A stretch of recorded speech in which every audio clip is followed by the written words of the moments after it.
Hello and welcome back to my channel What If Deku 2.0.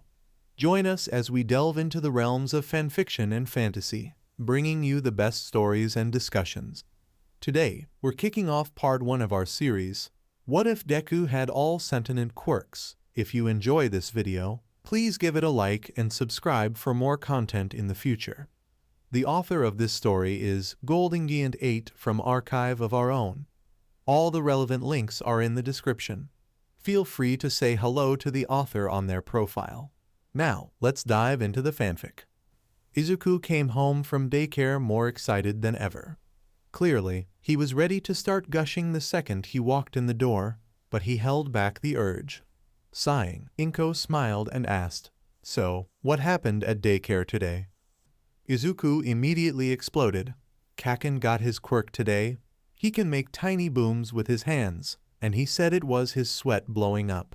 And he said it felt all tingly on his hands, and he said it made him feel cool, and I thought it looked so cool, and he's gonna be such a great hero." Inko gasped. "Oh, how nice. It sounds like he takes after both Mitsuki and Masaru. I bet they're both happy." Izuku bounced up and down on the balls of his feet. Mama, when am I gonna get my quirk? I want a cool quirk like Kaken's." Inko laughed and picked her little boy up. "Well, I'm certain your quirk will be just as cool as his, whenever it does happen to come." Izuku squealed and struck a pose in midair.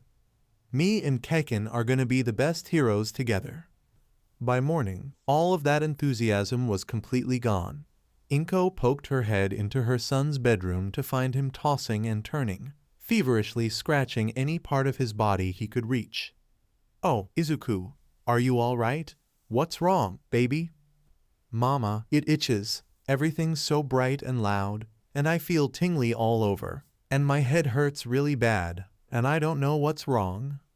Inko quickly rushed to her son's bedside, wincing as she felt how hot his forehead was. "Okay, sweetie, you don't have to go to daycare today. You can stay home and watch All Might, okay?" Izuku whimpered as he rubbed at his leg. "Okay." Inko rushed to the kitchen and grabbed her phone off the counter, quickly dialing the daycare. Come on. Hello, Kazu-san? It's Midoriya Inko. My son woke up this morning really sick, so he won't be coming to daycare today." The attendant hummed, worry evident in her voice. "Oh, poor boy. I'll be sure to let the other kids know if they ask." "Oh, Katsuki's going to be so upset. He was so excited to tell little Izuku what he named his quirk. Honestly, I wouldn't be surprised if Katsuki keeps it a secret until he can see Izuku again." Inko giggled. "Yes, I wouldn't be surprised either. Anyway, thank you for understanding, but I have to go make sure Izuku's all right. Hopefully, I'll have better news later. Talk to you again." She hung up and hurried back to her son's room, pulling back his All Might comforter and gasping when she saw that the sheets were utterly soaked with sweat. "Oh, honey, were you hot all night?" Izuku nodded with another whimper. "It feels so bad, Mama. How do I make it stop?" Inko hummed worriedly. "I don't know, sweetie, I don't know. But I'll call the doctor and ask him about it. Do you think you can eat something?" Izuku nodded weakly. "I'm really hungry." Inko smiled. "Okay, sweetie. Why don't you put on your pajamas and go to the dining room while I make you some breakfast, okay?" Izuku nodded and peeled himself out of his bed, slowly walking over to his dresser. Inko hurried back to the kitchen, yanking a cabinet open and digging through it for a bit, before pulling out a box of almighty oats and setting it on the counter. As she stuck a slice of bread in the toaster, Izuku waddled out in one of his many All Might onesies, still feverishly scratching at his chest and back. She quickly handed him the bowl of cereal and a spoon before ushering him onto the couch. The toaster dinged, and she pulled a butter knife from the block with her quirk, snagging the butter from the fridge, checking to make sure the bread was warm and soft how Izuku liked it. She lightly buttered it and hustled the plate to the living room, setting it down on the coffee table. Izuku weakly glanced up at her. "Thanks, Mama. I feel so bad." Inko patted him on the head. It's okay, sweetie. We'll figure this out. Do you think you'll be okay while Mommy makes a phone call?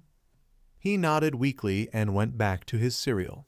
Inko ran to the front room and pulled out her phone again, scrolling through her contacts list until she found the local doctor's office. She tapped her foot impatiently as the line rang once, twice, three. Nusutafu Pediatrics, Akechi Nagare speaking. Yes, Akechi-san, Midoriya Inko. Ah, Midoriya-san, you seem quite worried. Is something wrong with little Izuku? Yes, he woke up this morning drenched in sweat and itchy all over. He says everything seems bright and loud, and his head hurts, but he's well enough to eat, and I don't know what's wrong. Okay, please calm down, Midoriya-san. Now, walk me through what he looks like. Inko whimpered and poked her head around the corner, watching her son slowly eat his breakfast. Okay, well, he's got red marks on his cheeks, but I don't know if those are from scratches or if they're a rash. What kind of red marks? Inko frowned. Well, they almost look like flames, but I could be wrong about that. Akechi-san paused. Flame, you say? Is there anything else? Izuku glanced up at her, and she gave an encouraging smile, only to pause as she noticed something else. Yes, he has light blue marks near his eyes that I think look like lightning bolts. Izuku waved back. And there are darker blue marks on his palms that look like squares. Akechi-san hummed. Okay, I think he may not actually be sick. Inko ducked back around the corner. Are you sure? The doctor grunted. Not entirely, but mostly sure. I've heard these kinds of symptoms from my sister, Mizu. She's actually a quirk counselor, and she specializes in early manifestations. Give me a second. There was a beep, and a new voice chimed in. What's the situation? Akechi-san responded. Midoriya-san's son, Izuku, woke up sweaty, itchy, and overstimulated, but with a healthy-ish appetite and strange colored markings on his body. Red on the cheeks, cyan near the eyes, and blue on the palms. The newcomer whistled. In my experience, that sounds a lot like the development of a sentient quirk. Inko gasped. Really? Akechi-san's sister hummed. Yep, the overstimulation is because there's a second mind practically speedrunning human development, including the senses. Extra input for sight, hearing, smell, taste, touch, and even temperature. The hunger is because the kid's got another mind to feed. The itchiness and sweating are part of the overstimulation. Inko hummed. Well, what should I do? Make sure the kid is in a safe place, give him plenty of food and water, and try to take his mind off his senses. Distract him with something, maybe something he really enjoys. With any luck, your kid's quirk will fully manifest itself in a little bit, after which the symptoms should mostly fade. You might want to keep him home for a day or so after it appears, just to be on the safe side. Inko sighed. Okay, thank you so much, Akechi-san. Akechi-san, the brother, chuckled. Not a problem, Midoriya-san. Izuku's a wonderful patient. I'd hate it if anything bad happened to him. His sister interrupted. One more thing. I'd recommend keeping it quiet that this is his quirk developing. It could make him focus on the sensory input, which tends to emphasize the discomfort. Inko nodded. I understand. Thank you so much for your help. She hung up and walked back into the living room, noticing that Izuku had finished his cereal and was cautiously munching on the bread. Am I gonna be okay, Mama? Inko smiled and walked over, running a hand through her son's curls. You're gonna be fine, Izuku. Akechi-san told me that it should get better if you get some food. Izuku took a big bite of the bread, chewing it before swallowing. Yeah, I noticed that things felt a bit better after I finished the cereal. Can I have some rice and fish? Inko giggled and ruffled his hair. Of course, sweetie. Once breakfast was over, Izuku's condition had improved slightly. Granted, he fell asleep on the couch, but he wasn't sweating up a flood, so Inko took that as a win. She spent that morning calling her boss to let him know she was taking care of Izuku for the next couple days, then cleaning up the dishes from breakfast and washing his blankets. At lunchtime, Izuku woke up again and downed a healthy meal, albeit slower than usual. He stayed awake this time, and once the dishes were cleaned, he felt healthy enough to walk to his bedroom and sit in his bed. Inko quickly moved the computer to his bedside, setting the monitor and keyboard on his lap. "Do you want me to pull up that All Might video again, sweetie?" Izuku took a moment, then slowly shook his head. "No thanks, Mama. Everything's still a little loud, and I think the shouting would be too much right now." Inko smiled softly and carefully removed the monitor and keyboard from his lap. "That's okay, sweetie. Do you need anything?" Izuku reached up and grabbed her arm. "Can you stay here?" Inko pulled over the chair from his desk, setting it next to his bed. "Of course, sweetie. I'll be here as long as you need me." Izuku smiled and leaned back against his pillows, staring at the All Might poster on the opposite wall. "Do you think All Might ever got sick like this, Mama?" Inko frowned. "I don't know, sweetie. I've never seen him get sick, but I don't know everything about him. I bet he got sick before he was All Might, though." Izuku paused. "But he's always been All Might, hasn't he?" Inko smiled. "Well, he had to be someone before he could be a hero, didn't he? It's not like he was born throwing smashes and saving people from burning buildings." Izuku giggled. "That's true." They sat in silence for a few seconds. "Mama, what did the doctor say was wrong with me?"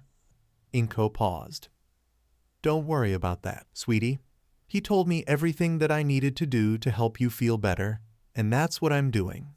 You're gonna be okay, honey." There was another pause. "Izuku?" He groaned and grabbed his arms, curling in on himself. "It's starting to hurt again, Mama, but I don't feel hungry this time." "Okay, sweetie, do you want me to call the doctor again?" Izuku suddenly grabbed her arm. "No, don't go." He winced again and clutched at his stomach, curling in on himself further. Inko reached a hand out, only to pause when she noticed that his hair was shifting. The windows were closed. There was no breeze through the apartment, but Izuku's hair was definitely moving. "Sweetie?" Izuku gasped, and there was a flash of rainbow-colored light.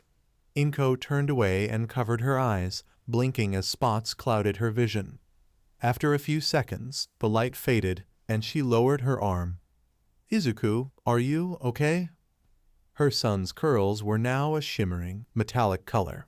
She couldn't exactly call it silver. It was almost like a mirror or a prism. Then she heard a warbling sound from above, and she glanced up, gasping. "Izuku, look."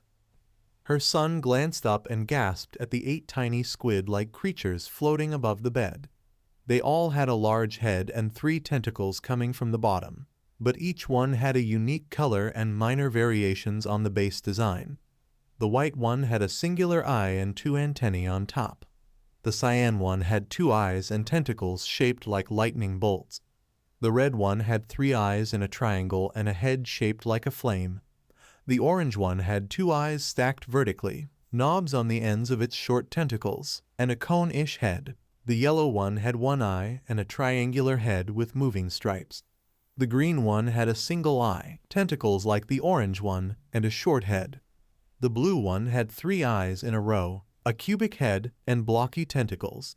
The pink one had a single eye and 5 spikes spaced around its head. She and Izuku blinked. The squids blinked back in unison. Izuku slowly lowered his gaze to his now unblemished body, staring at his hands. "I don't feel funny anymore." He glanced up and fingered a lock of his prismatic hair. "My hair looks weird." The squids all exchanged glances, before the white one floated down to hover in front of Izuku's face. It let out a warbling noise that sounded like gibberish to Inko. "What was that?" Izuku blinked. "You didn't understand it. It asked me if I was a friend." He turned to the squid. "Yeah, I'm a friend. Who are you?" The squid tilted its head curiously and warbled again. Inko frowned. It still doesn't make sense to me. Izuku hummed. It said that it didn't know, that it wasn't 1 second and then it was the next, or something like that. A smile slowly stretched over Inko's face. Izuku? Yeah, Mama? I think your quirk came in. Akechi-san was more than willing to see them without an appointment, and even called in his sister to look at Izuku. There had been some confusion getting all the squids into the car, and they'd drawn some weird looks in the waiting room. But Izuku didn't care. He finally had his quirk, and it was sentient. It was like he suddenly had a whole bunch of new friends. They only had to wait a little bit before the nurse at the front desk called them up. Doctors Akechi will see you now. Mom led him to a room at the back of the doctor's office, and Akechi-san brightened when he saw Izuku. So, how are you feeling, little man? Izuku beamed. I feel great. It's so much better when I'm not all itchy, and I've got new friends. The doctor's sister giggled. Well, why don't you hop up on this table so we can take a look? Yeah. Izuku complied, barely even flinching as they went through the typical doctor checkups. The whole time, the squids were floating near the ceiling and watching with a mixture of expressions. The yellow and orange ones were the most nervous, while the white and green ones seemed more curious than anything else. Akechi-sen stepped back and removed his stethoscope from his ears with a grin. Well, you're the picture of health, little man. Now, why don't we talk a bit about these new friends of yours? The white one floated down and warbled. Is it gonna hurt? Izuku shook his head. No, Akechi-san's good about that. He's not gonna hurt you. The quirk counselor frowned. Never heard a quirk speak in a language only understandable to the user. But stranger things have happened, I guess. Now, while it's not unheard of for a sentient quirk to just exist, more often than not it carries some unique abilities of its own. Going off the multifaceted nature of this one, I think it's likely that each one carries its own unique power. Unfortunately, this room isn't the best place for testing, so let's hold off on that for now. The blue one yawned and floated down towards Izuku's head. Staying up high makes me tired. The squid landed on his prism-colored hair, and there was a flash of blue light. When it faded, Akechi-sen blinked and grabbed a nearby hand mirror, showing Izuku that his hair was now the same blue as the squid. Izuku blinked in surprise, then glanced down at his hands. It feels tingly under the skin. Not a bad tingly, like an itch, but still tingly.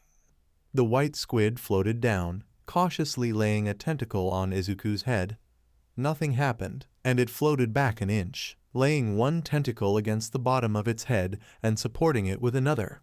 Only one at a time. Izuku inched himself off the table and landed on his feet, only to leave cracks in the floor where he fell. Everyone gathered blinked, and then there was another blue flash. The blue squid spun backwards through the air, quickly regaining its balance. Wow, that felt weird. Izuku glanced up, confirming that, indeed, his hair was back to looking like a prism. So my hair reflects the color of the squid I fuse with. The white one glanced at the red one and jerked its head at Izuku. The red one nodded and floated closer, tapping Izuku's nose with a tentacle. This time, the flash of light was red, and the feeling in his hands felt a lot warmer. Another check of his hair revealed that it was now a brilliant red. Izuku clapped his hands together, and fire burst from the point of impact. Another red flash, and the red one flew towards the ceiling to join the others. Akechi-san's sister smiled. Well, while this has been fascinating, I think we've seen enough to conclusively put down an official description for your quirk registry, kid. I already brought the forms with me, so just give me a second here. The woman pulled some papers out of his lab coat and grabbed a pen from a cup on the counter.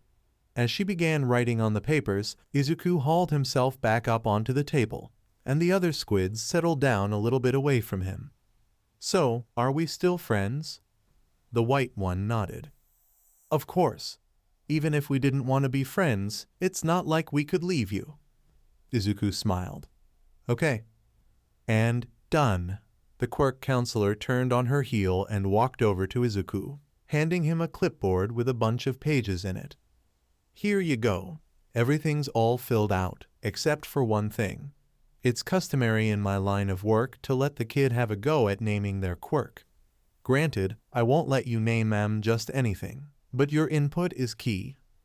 Izuku took another look at the squids. Now that he was really looking at them, he could see little flakes of color shooting off every now and then.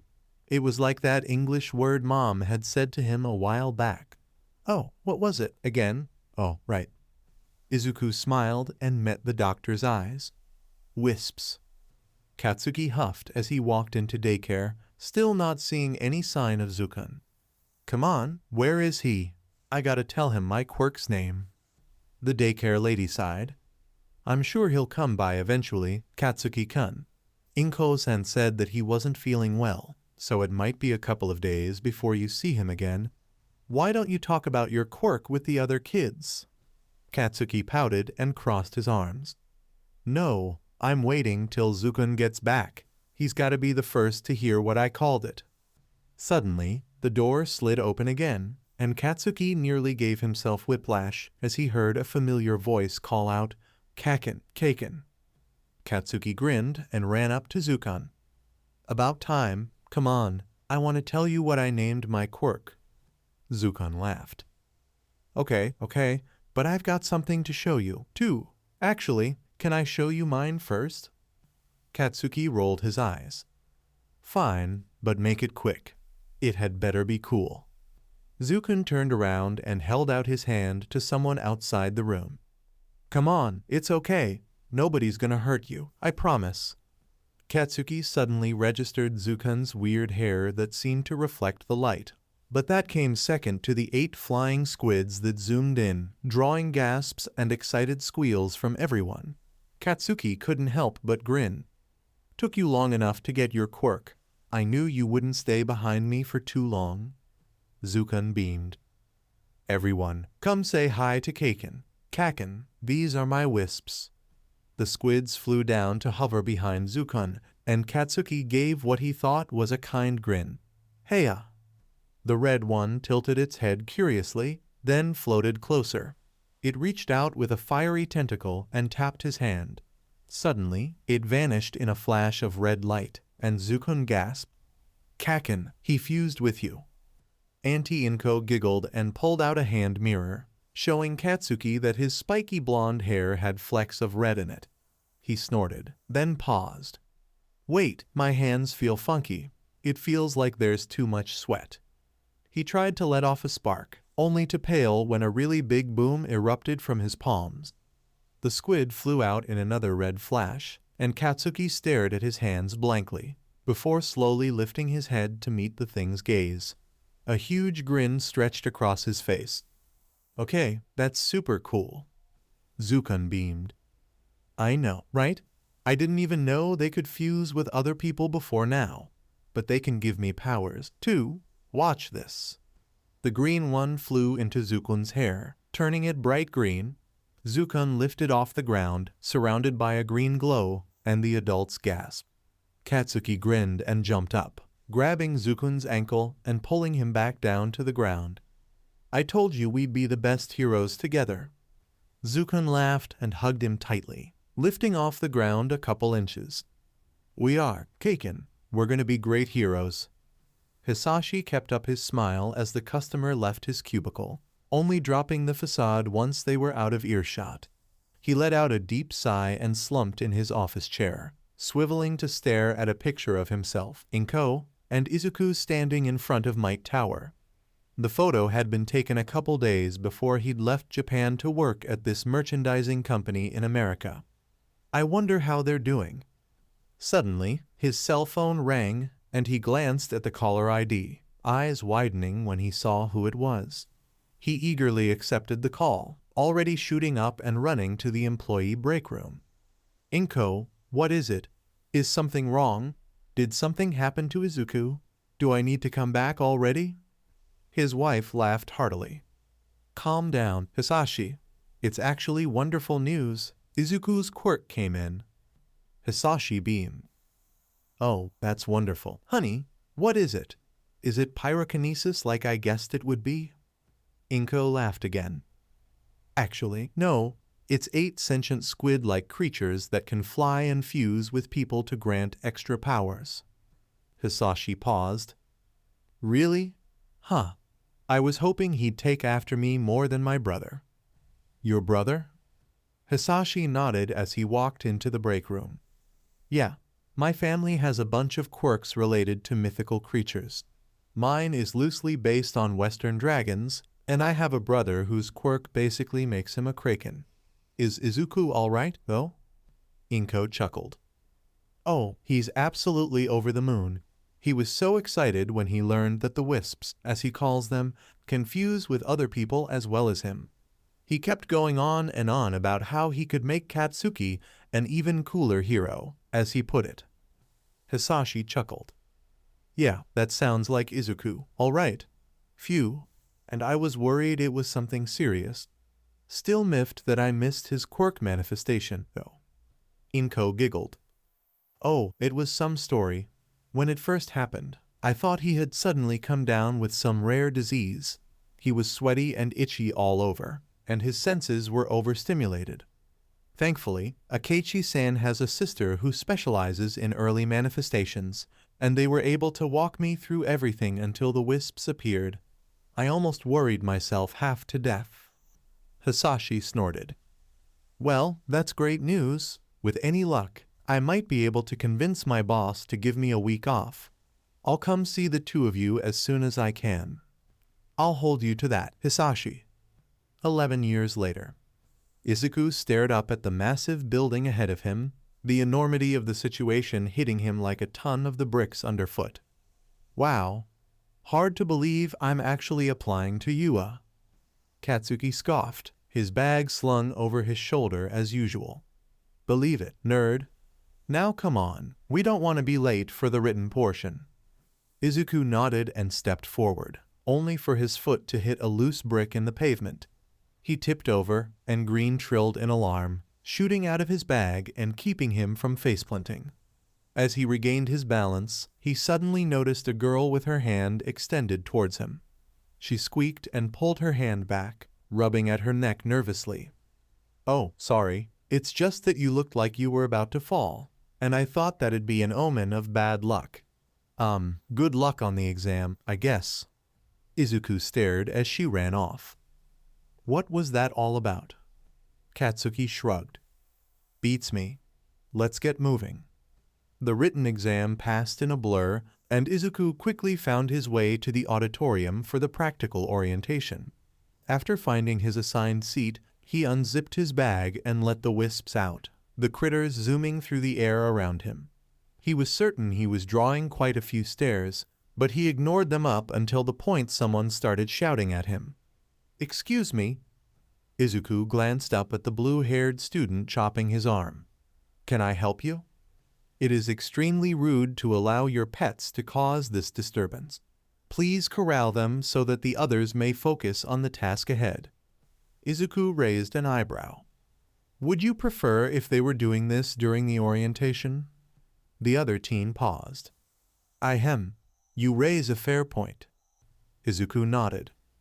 I'm letting them get their energy out now so that they aren't pent up while we're supposed to be receiving directions. It's hard for them to sit still for very long. The written exam was already pushing it. Oh, and for the record, they're my quirk, not my pets. The student bowed. I see. I apologize for my rash assumption.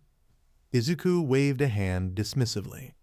Sentient quirks aren't too common. It's an easy misconception. He stuck out his hand. Maybe we got off on the wrong foot. I'm Midoriya Izuku. The other boy accepted the handshake. Ida Tenya, I wish you good luck on the practical exam. Izuku grinned. Likewise. Katsuki entered the auditorium and walked up to Izuku's row, plopping in the seat next to him. If I'd known the exam was going to be that weird, I would have studied harder. Izuku patted the blonde on the back. Don't sweat it.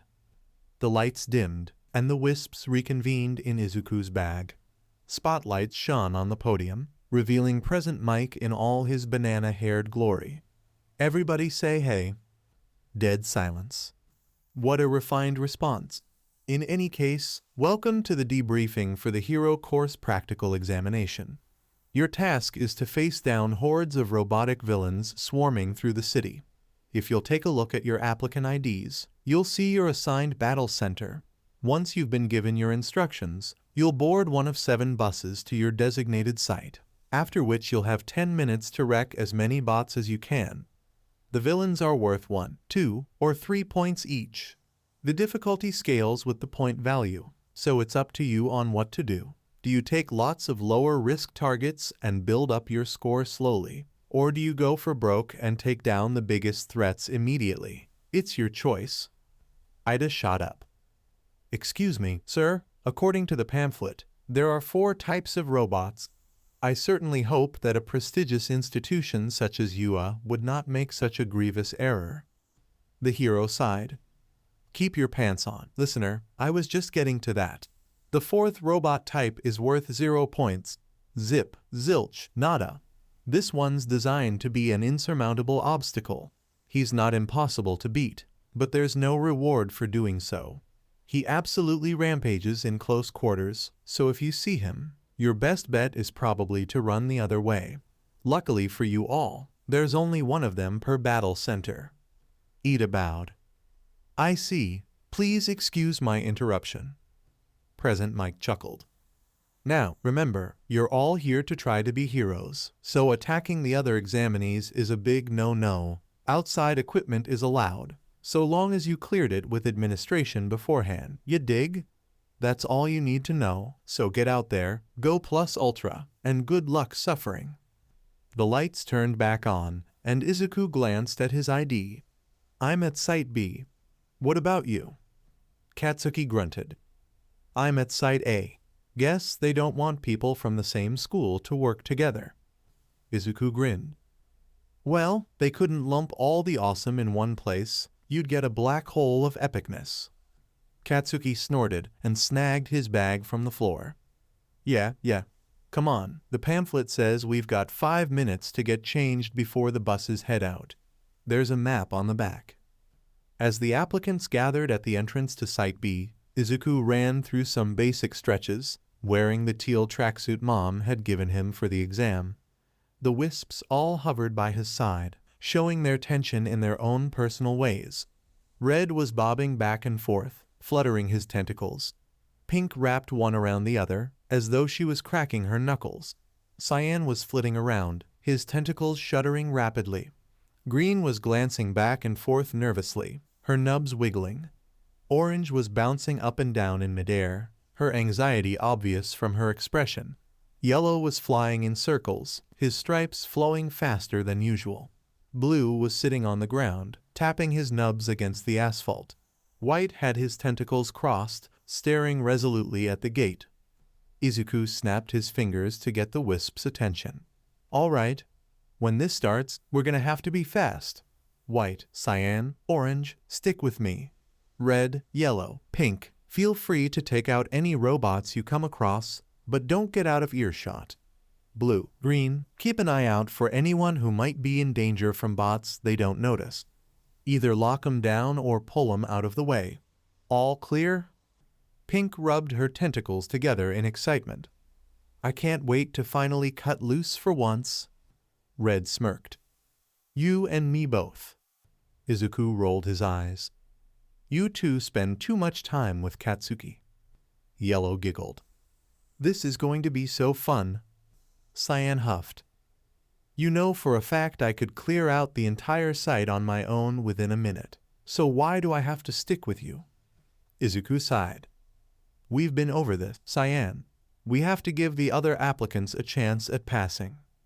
The Wisp rolled his eyes, and White smacked him upside the head. Enough of that. We need to focus here. If you run off on your own, you're staying at home when we go to the gym.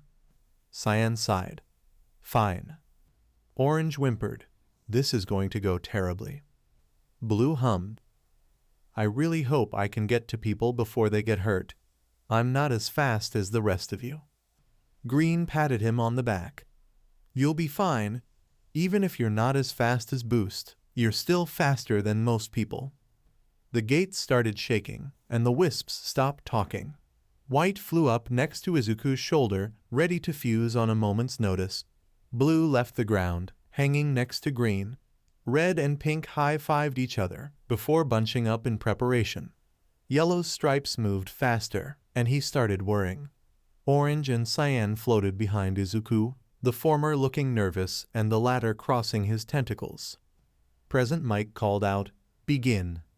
Immediately, White merged with Izuku in a flash of light, and he shot through the crowd of people, a white aura surrounding him as he charged into the fake city.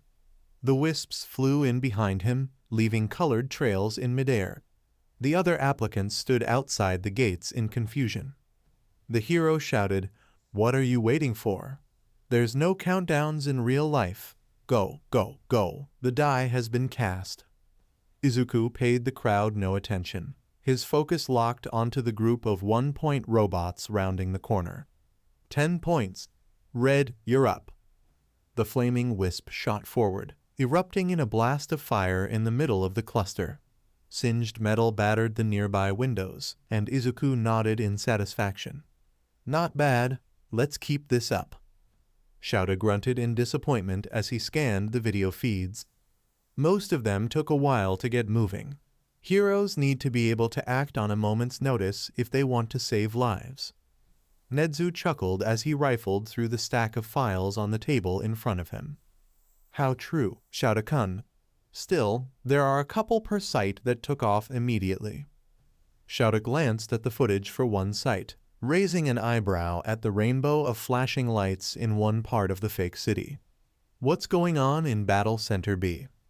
Nimuri leaned forward to peer at the screens. "It looks like there are a bunch of colored flying squid creatures in that center. Whose quirk made those?" Nedzu chuckled as he tossed a file her way. "That would be applicant 4302, Midoriya Izuku.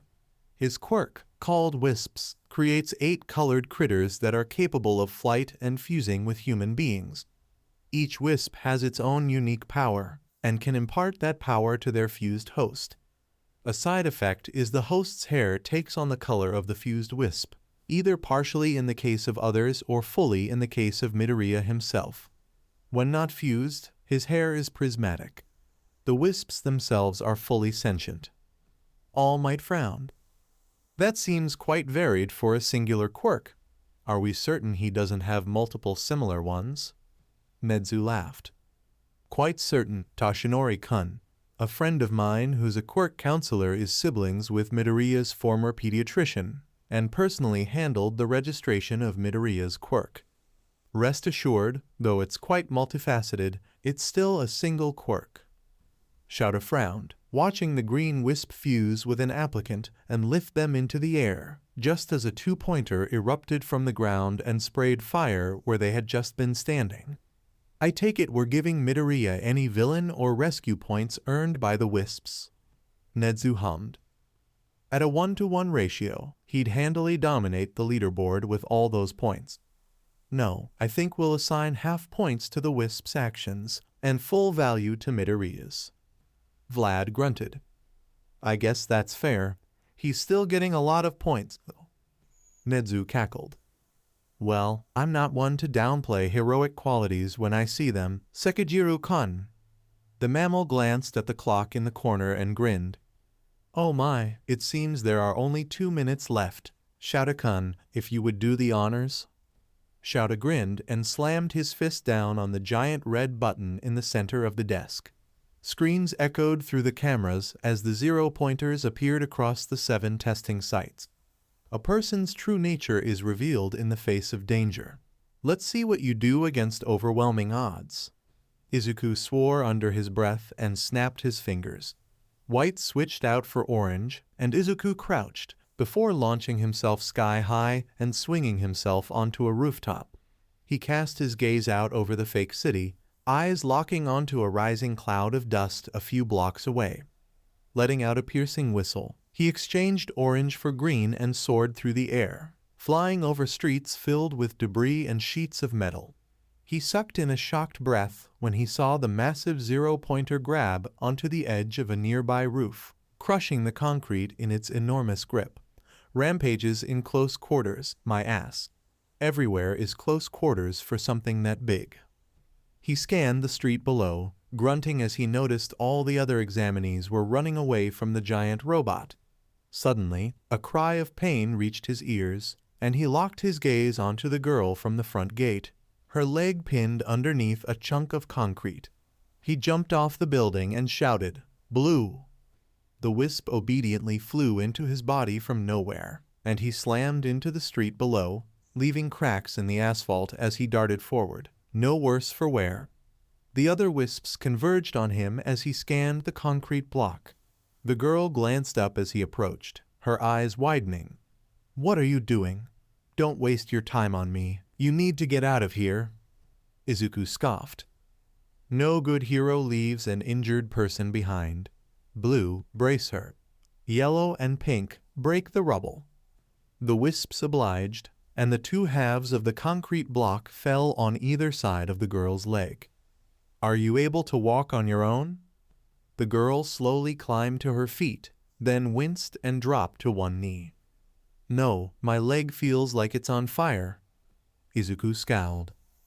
"All right, Green, get her out of here. I'm gonna do what I can to either slow down or stop that zero-pointer." The girl opened her mouth to protest, but Izuku ran forward, his mind wholly focused on the task ahead. Cyan appeared out of nowhere to fly beside him. "Feel like using me now?" In lieu of an answer, Izuku held out his left hand. Cyan snorted and fused, and a light blue bolt of energy streaked through the air, piercing through the giant's chest and reforming on the other side. Izuku swapped out Cyan for a newly arrived red and curled in on himself, energy swirling around his body. He fell through the air towards the robot's back, and when he was a couple feet away, he flung his limbs wide. A massive explosion of fire consumed most of the foe villain's torso, the head tipping forward before the slim remainder of its neck snapped, the mass of metal crashing to the street below. Red was forcibly ejected from Izuku's body, and he plummeted to earth, his saving grace being Blue flying up and bracing his body moments before he hit the ground. "Present," Mike announced. "And time. The practical exam has concluded. Everybody stay where you are. The medical bots will track you down for retrieval and treatment if necessary." Izuku's last thought before he blacked out was, "I sure hope Green got out okay." Shouta grunted in approval as the feed cut out. Impressive. He was explicitly told that taking out the zero-pointer would do nothing for him, and he took it out anyway just to make sure a peer would get to safety.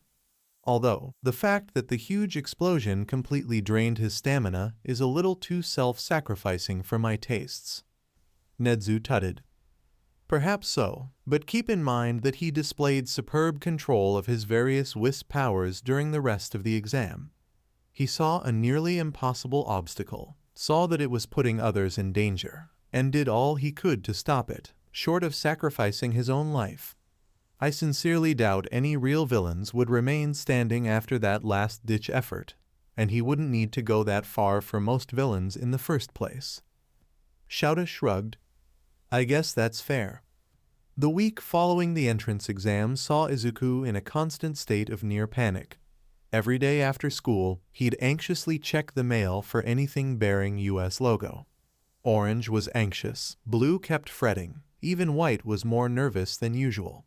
And while the others seemed unaffected, Izuku knew that they were all harboring doubts of their own. One of the side effects of having a sentient quirk, you knew exactly how it felt all the time. Come Friday afternoon, Orange nearly shot a hole through the roof upon spotting a letter bearing a wax seal of US emblem. It was a very near thing. Only White's quick reflexes saved Mom from having to make an emergency payment to the landlord. After setting his backpack down in his bedroom, Izuku hurried to the living room and took the envelope in hand, sitting on the couch with Mom beside him and the wisps hovering over his shoulders. After a few seconds, Mom said, "It's not going to get any worse if you wait, sweetie." Izuku nodded and swallowed, before popping the wax seal and sliding a tiny metal disc out of the envelope, setting it on the coffee table. The surface flickered on, and a hologram projection of All Might appeared. "Greetings, Midoriya Izuku. I am here to deliver your exam results." Izuku blinked. "This is from you, right? Why is it All Might?" Mom shrugged. The projection continued. "In any case, you did remarkably well on the written exam, placing in the 95th percentile of this year's applicants. Furthermore, you made quite the impressive showing during the practical. Sadly, you only earned half credit for the actions of your little friends, but rest assured, you still put on a wonderful show. You earned a sum total of 50 villain points, on its own, already in the top scores of the entrance exam. But that's not all. UA is, after all, a hero school, and we'd be a poor one if we didn't reward heroic behavior, wouldn't we?" The video cut to a montage of footage clips from Izuku's testing center, showing various instances of him or his Wisps saving someone. "For your heroic actions during the practical exam, you have been awarded an additional 50 rescue points. Congratulations, Midoriya Izuku. You've earned the top score in the entrance exam, and have been accepted to UA High School's Heroics course. This is your Hero Academia." The projection shut off, and the apartment was silent for about 2 short seconds. Then Mom squealed happily, and the Wisps started cheering and flying circles under the ceiling. "You did it, Izuku. You got in." Izuku hugged Mom tightly, tears streaming down his cheeks. "I did it. I'm gonna be a hero, Mom." Katsuki, of course, was even more smug than usual. The Monday after the results came, their homeroom teacher had asked if they'd gotten their scores back. Katsuki had immediately launched into a dramatic retelling of his exploits during the exam, and Izuku had to admit what he heard sounded impressive. The blonde finished by saying, "And apparently, helping out the other applicants got you some bonus points, so I ended with a total of 90 points. The teacher beamed. "That's amazing, Bakugo-kun. I'm certain nobody else's score came even close to beating yours." Katsuki snorted. "Nah, I only got second. Take a guess who got first." The other students started muttering amongst themselves, and the teacher frowned. "Well, who could be so powerful as to top your own score?" Izuku coughed into his fist and rubbed it against his shirt with a smug expression. "Gee, I don't know. Maybe the guy who's basically 9 people in one? Just a thought." There was a pause, and then everyone started laughing. The teacher chuckled. "Good one, Midoriya. Come on. You can't possibly think we'll believe you got more than a few points. Sure, you may have squeaked by just enough to pass, but there's no way you took the top spot." Izuku sent Katsuki a quick glance, and the blonde scoffed, but closed his fist on the sparks in his hand regardless.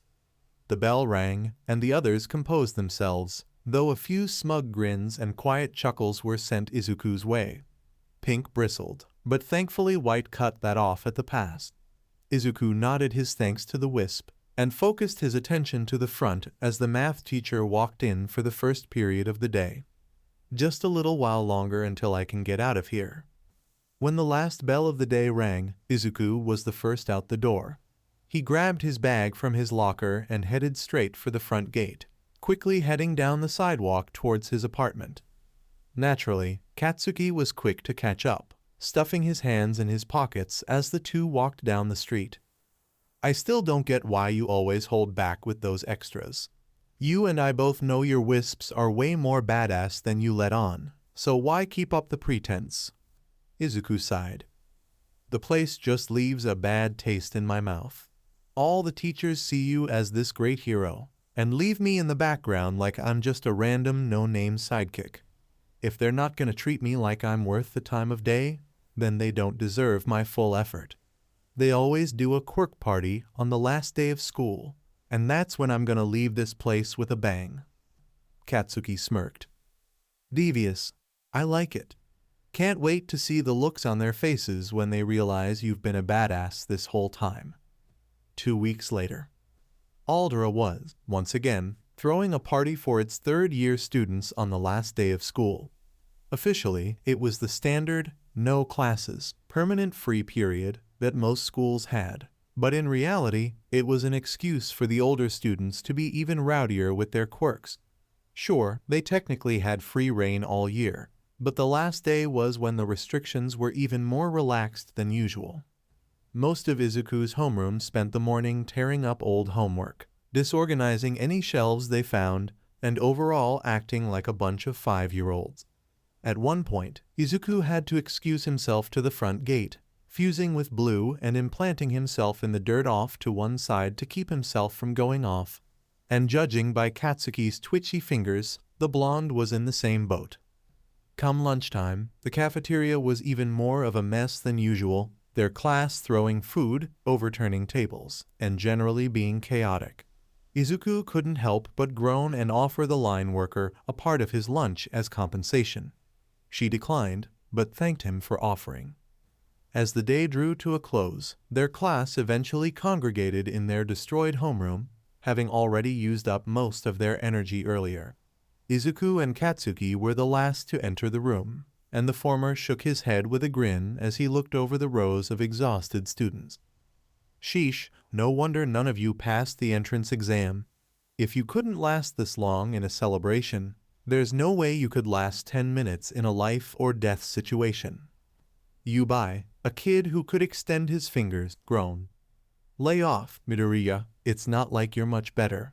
You just couldn't get to anything before we did. That's the only reason you're still upright. An evil grin stretched over his face. Are you sure about that? He turned to the homeroom teacher, who was slumped on top of the podium. Sensei, Katsuki and I haven't exercised our quirks all day. Could we go out to the field and work out this energy with the sports equipment? The teacher groaned. Do whatever you want, Midoriya. Anything for one of our 2 students attending UA? Izuku smirked. Of course, sir. He walked over to the window and climbed out, drawing several gasps as he dropped to the ground. He rolled as he hit the dirt, springing up and looking as though he hadn't fallen 10 feet onto hard ground. He casually strode over to the shed on the edge of the field, gathering as much sports equipment as he could find as the class slowly spilled out from the side doors. Katsuki leaned against the wall of the main building with a grin, crossing his arms. The Wisps all flitted around in excitement, Pink looking even more smug than usual. Izuku grabbed a metal ball from the pile, one of the ones that the school used for shot put.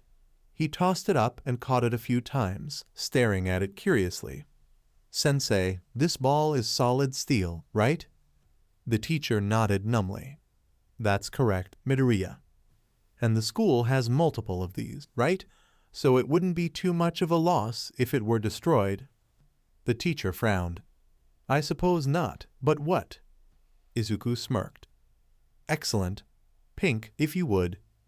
He tossed the metal ball straight up, and Pink squealed with glee, shifting into power mode, as Izuku called it, which in her case was a pink ball with a ring of spikes. Pink flew upward, spinning faster and faster until she was practically a buzzsaw. She shot towards the metal ball and cut clean through it, the 2 halves dropping to the ground. The class gaped. Not even Katsuki had been able to do more than char the surface of one of those balls, and Pink had just sliced it in half as if it were styrofoam. Yubai stuttered, BB but... Izuku's grin widened. And that's not all. He grabbed the halves from the ground and threw them skyward at an angle, before snagging a baseball bat from the pile and winding up. Red moved over and shifted into power mode, a blazing ball of fire, and Izuku slammed the bat into him, sending him flying through the air in a home run. Red glowed brighter, turning basically white, before erupting in a massive explosion and incinerating the remains of the metal ball. Izuku dropped the bat and called on White, shooting across the field faster than anyone in the class had ever seen. Red shifted back to Wisp mode, falling slowly through the air. Izuku swapped out White for Orange and jumped, shooting straight upwards and grabbing the tired Wisp from the air. Exchanging Orange for Blue, he plummeted back to the ground, causing a geyser of dirt to erupt into the sky where he landed. As clumps of soil rained down, Izuku climbed out of the newly formed crater and laid a hand on his hip, staring down the rest of the class. When I said that I got first place on the entrance exam, I meant it. Your fault you didn't believe me. The teacher scowled. I can't believe you were holding back the whole time you attended this school. It's an insult to your teachers to not give your best effort. Izuku cracked an eyebrow. Really? And you don't think it's just as insulting to disregard a student just because he doesn't make explosions with his sweat? Because frankly, I've been just as capable as Katsuki for years. Yet you praise him like the second coming of All Might and treat me like I'm some second-rate sidekick. If you weren't going to give everyone your full attention, I decided to reciprocate. You want my best effort. You have to earn it. And let's be honest, you didn't earn shit from me. You think I'm going to sing your praises once I graduate and earn my license? Think again. But then, this place was never too good about thinking. Katsuki pushed off from the wall and walked past the class without so much as a backwards glance, patting Izuku on the shoulder. Good show. Let's get going. These aren't worth our time. Izuku smirked. You said it. When he got home, Izuku found Mom standing in the living room, a weary look in her eyes and her phone in her hand. I just got a call from the principal demanding that you be brought back to the school. I take it you went out in a blaze of glory like you said you would. Izuku snorted. Let me guess, he wants to expel me on account of destroying school property. Mom smirked. Indeed he did. And I told him that if he wanted to make a big deal about it, I would point the officers in the direction of the other school property destroyed by your former classmates. Besides, the school year just finished. There's no point in expelling someone who's already no longer part of the school. Izuku grinned. Which is exactly why I waited this long to do it. 2 weeks later. Izuku breathed deeply, staring up at the massive door in front of him labeled 1A. White poked his head out of the bag and trilled, It's not going to get any easier if you wait, you know.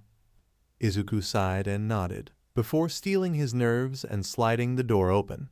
Immediately, he was hit with the sound of yelling, and as he adjusted, he traced it to Ida chopping his arm at Katsuki, who had his feet kicked up on his desk as usual. It is extremely disrespectful to the school, our teachers, our upperclassmen, and everyone who was involved in the desk's creation. The blonde scoffed and leaned back. Buzz off, glasses. I don't go off on you for having a customized desk chair on account of your shins, so don't get for being tall. Ida huffed. I fail to see what height has to do with this. Izuku rolled his eyes and walked over, noticing the other, smaller conversations happening around the room. Our junior high wasn't well funded, so we had those desks where the chairs are fixed to the tables at a set distance. Katsuki's the oldest in our year, and he's always been the tallest in the class, so he's used to having to kick his feet up like that. He slid his own chair back and sat down. Besides, just because he's got his feet kicked up doesn't mean he isn't paying attention. He may look like a delinquent, but he's actually committed to his education. Katsuki huffed. Duh. Can't be a hero if I'm a dumbass. Ida hummed. I see. Please forgive my rude assumption. He stuck a hand out to Katsuki. Perhaps we got off on the wrong foot. My name is Ida Tenya. I look forward to working with you in the future. Katsuki smirked and accepted the handshake. Bakugo Katsuki. Let's see if you've got what it takes to call yourself one of the elite. The door slid open again, and Izuku glanced over as he saw a boy with a bird head walk in, immediately heading towards the desk one behind and one to the right of Izuku's. As the other boy set his bag down on the floor, the two of them locked eyes, and something seemed to click. The newcomer glanced down at Izuku's bag before raising his gaze. You as well? Izuku nodded. Yep. At the very least, they're more mature than my former classmates. The newcomer walked up and extended a hand. Takoyami Fumikage, Eminence of Shadow. Izuku smirked and accepted the handshake. Midoriya Izuku, Scion of the Visible Spectrum. Takoyami chuckled. A bold claim. Izuku raised an eyebrow with a grin. No more bold than your own. Tokoyami shrugged. Fair enough. Suddenly, a voice groaned. If you're only here to socialize, get out. Being a hero isn't something you can take lightly. All attention was drawn towards the door, then down at the floor to the bright yellow sleeping bag laying there. Katsuki muttered under his breath. The sleeping bag stood upright and fell to reveal a man dressed in a black jumpsuit with a gray scarf around his shoulders. My name is Aizawa Shouda. I'll be your homeroom teacher for this year. He reached into the sleeping bag and pulled out a gym uniform. You'll each find a copy of this in your designated gym locker. Get changed and get out to the P field. Time is limited, so get moving. The man turned on his heel and walked out, leaving the class in stunned silence. Izuku glanced down at his bag and caught White's gaze, staring for a bit before shrugging. He headed for the door, and the wisps flew out of his bag to follow him, eliciting a fair few squeals from the girls and a shocked hum from Tokoyami. They'd be seen eventually, might as well get the reactions out of the way. Aizawa-sensei didn't seem to react when Izuku walked onto the field, flanked by his 8 wisps. He merely checked his watch and grunted in what seemed to be approval. 3 minutes. Not bad. Most kids usually take at least 5 to get out here. Izuku shrugged. Can't be saving lives if you're stuck in the locker room changing into your uniform.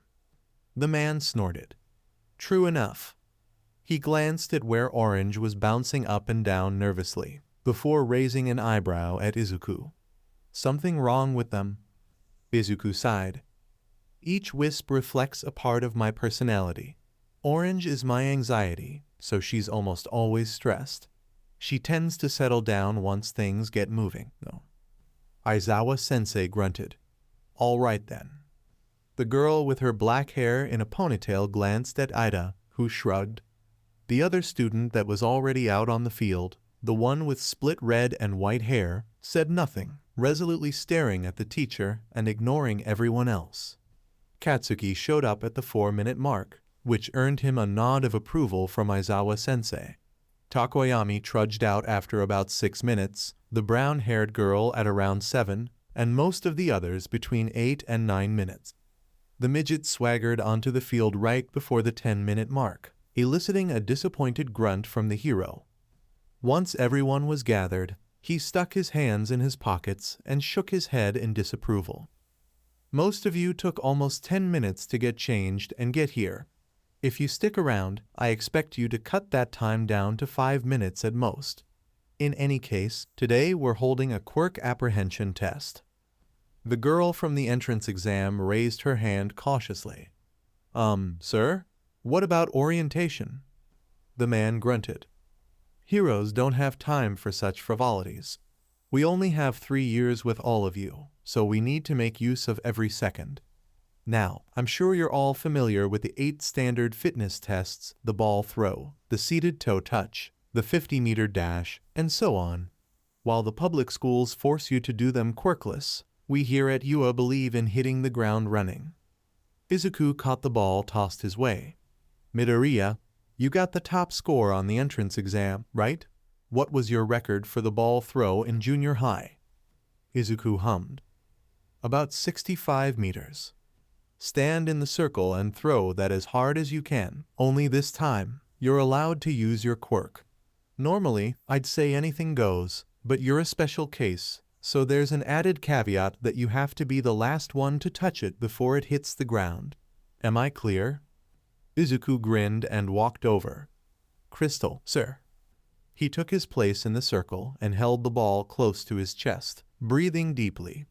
With barely a thought, red flew over and merged in a flash of red light, and the others gasped at his now brilliant red hair. Izuku drew back his arm, red energy gathering around his chest. As his arm came forward, the light grew brighter and turned almost white, and a high-pitched humming noise filled the area. Right before he released, the nexus of energy suddenly shifted to his palm, and a burst of fire sent the ball flying through the air. The class gasped in shock, while Katsuki merely snorted. Copycat. Aizawa-sensei watched impassively before something beeped and he glanced down at a rectangular device in his hand. After a second, he grunted and displayed the screen. 704.9 meters. Not bad. The class muttered excitedly, and a pink-skinned girl said, "We get to use our quirks for this. This is gonna be so fun." Aizawa-sensei silenced the class with a glare. "Fun, you say? Is the hero course nothing more than a game to you? Fine, then. If this is a game, why don't we introduce some stakes? Whoever has the overall lowest score in these tests will be determined to have zero potential and will be immediately expelled." The class started yelling, and the brown-haired girl shouted, "You can't do that, it's not fair." The man scoffed. Natural disasters, major accidents, selfish villains. Japan is filled with unfairness. It's the job of heroes to combat that unfairness every day, so UA gets its hero students used to it from day one. If you wanted an easy 3 years where you can hang out with your friends at McDonald's every day after school, too bad. This is where the best of the best are trained to be heroes, so you won't have time to rest. You'll have to go beyond. Plus ultra. Izuku smirked, even as Orange started chittering nervously. "Psyching us out already, huh? That's one way to separate the weak from the strong, I guess. He's got a point, though. You don't deserve to waste UA's time if you're not going to give it your best effort. Either go at it with everything from the get-go or get out." Almost an hour later, the two-toned boy finally left the track, leaving the ponytailed girl still riding her moped. After a few more seconds, Aizawa-sensei cleared his throat and made a beckoning gesture. "That's enough, Yaoyorozu. Clearly, you'd be able to keep going forever, so I'll just assign you a score of infinity for this test." The girl nodded and walked over to join the rest of the class, which were gathered by the fence at the edge of the field. The Wisps were all resting on the ground at Izuku's feet, most having been put to use in the other tests. Red, of course, had been exhausted since the ball throw. Cyan was slightly out of breath from the 50-meter dash. White had given his best effort to assist in the standing long jump. Blue had focused into Izuku's leg as he stepped on the scale for the grip test, which Izuku hadn't expected to work. But Aizawa-sensei had nodded and moved on. Green had stayed fused for longer than they'd ever tried for the endurance run, and gratefully settled on top of Blue to rest. Orange was bobbing up and down nervously. Yellow was trying to assuage his fellow Wisp, and Pink was laying against the fence with her tentacles crossed. Aizawa-sensei scanned the class before grunting. "Well, I can't complain too much. While nobody had a perfect score, you all excelled in at least one of the tests, and none of you were slacking off. As for the rankings..." He hit a button on his device, displaying a holographic 10x2 table that faced the cluster of students. In first place was the Yaoyorozu girl, who had created something to assist her in every test. Second place went to Todoroki Shadow, the boy with split hair and a masterful command of ice. Katsuki was in third, which elicited a triumphant grin and a fist pump from the blonde. Izuku was in fourth, Ida was in fifth, and Tokoyami came in sixth. The brown-haired girl from the entrance exam, Yoraka Ochako, came in 11th, and 20th went to the midget, Mainta Minoru. Mainta immediately dropped to his knees and wailed at the sky. "No, it can't be. Forgive me, hot babes, I've failed you." Aizawa-sensei blinked. "Oh, by the way, nobody is expelled." Dead silence. The man grinned. It was a logical ruse designed to back you into a corner and draw out your best effort. The class devolved into shocked yelling, and Yaoyorozu sighed. "In hindsight, I thought it was obvious. Should I have said something?" Pink scoffed, glaring at the hero. I heard it in his tone. He was totally going to expel someone. I bet he didn't because we all put effort into the tests. Izuku was about to respond, only for Tokoyami to hum in agreement. "Indeed. Perhaps we have impressed him enough to postpone his threat, but we do not know how much time we have bought." Izuku blinked, ignoring Mainta's relieved sobbing. "You understood what she said?" Tokoyami blinked back. Of course. Did she not speak in Japanese? Katsuki hummed. Nope. Maybe it's a thing with sentient quirks. A shadowy bird suddenly emerged from Tokoyami's stomach, smacking a fist into its palm. That makes sense. Wonder why I can speak normally while your wisps can't. Maybe it's a biology thing. I've got vocal cords, but they don't even have mouths. Which makes me wonder how they make noises at all, but whatever. Izuku and White exchanged glances, then shrugged in unison. Questions for later. So, what's your name? The shadow grinned. Call me Dark Shadow. Gotta say, it's cool how you've got 8 friends when most people like Fumi only have 1. Izuku nodded. I'm fully aware that I hit the genetic jackpot. Tokoyami hummed. Dark Shadow and I are day and night in terms of behavior, and many sentient quirks are similar. What are the natures of your own companions? Well, they're all reflections of my major personality traits, though they are fully developed and separate minds. In essence, they're clones of me, with each emphasizing an aspect of my personality. White saluted. White boost him. I represent his logical side. Red waved. Red burst, also him. I'm his determination. Pink huffed. Pink spikes, sheer, his impulsiveness. Orange floated closer. Orange rocket, sheer, his anxiety. Yellow beamed. Yellow drill, him, his excitement. Green giggled. Green hover, sheer, his empathy. Blue slowly lifted off the ground. Blue cube, him, his caution. Cyan rolled his eyes. Cyan laser, him, his totally valid pride. Izuku sighed. Yeah, we know, Cyan. Dark Shadow giggled. Oh, they're all so much fun. It's neat how they have different gender identities. Are you fluid? Izuku shook his head. Nah, firmly male. I guess orange and green present as female, 'cause those 2 emotions are considered more feminine. But I still have no clue why pink presents as female. Pink huffed. Because girls are badass, duh. Dark Shadow laughed. See, you get it. Like in junior high, the day after orientation was the first official day of classes, and the periods were just spent introducing the teachers and the syllabi for their courses. First period, right after homeroom, was English with present Mike, otherwise known as Yamada Hisashi. Second period was algebra with ectoplasm. Third period featured Midnight, Akakeyama Nimiri, teaching modern hero art history. Fourth period was cultural studies with Snipe. Following that was an hour for lunch. The cafeteria was already in full swing, and Lunch Rush was cooking up a storm behind the counter. Izuku accepted his tray and headed for the area of tables where he could already spot some of his classmates. He took his seat next to Katsuki, who had already claimed an empty table. They started digging in, only briefly glancing up to acknowledge Tokoyami, Uraraka, and Ida as the other 3 joined them. After a few minutes of silent eating, Uraraka wiped at her mouth with a napkin and set down her chopsticks, before turning to Izuku with a grin. Hey, I don't think I ever got the chance to thank you for saving me during the entrance exam.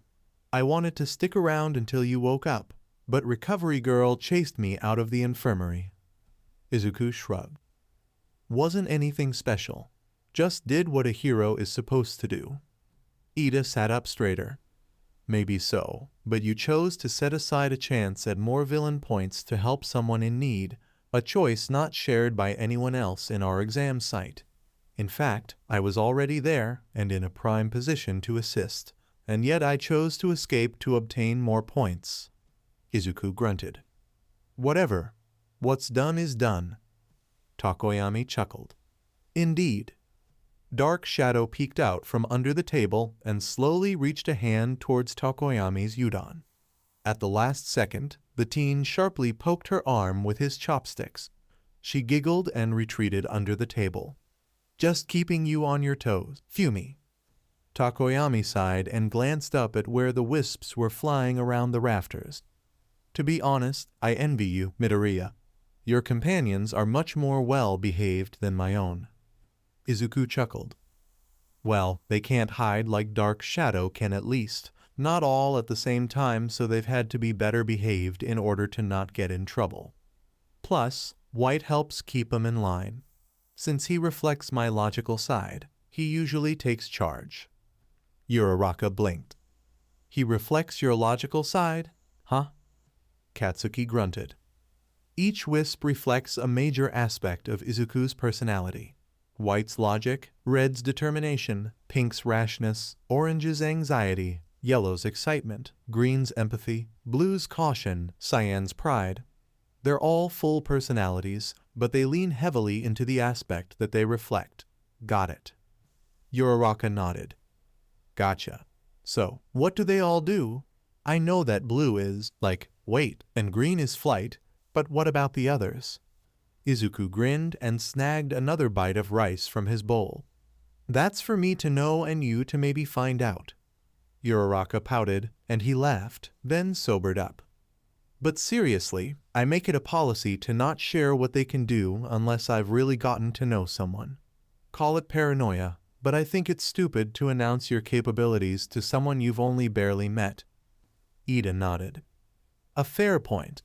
Of course, that becomes easier when your capabilities are less obvious from your appearance.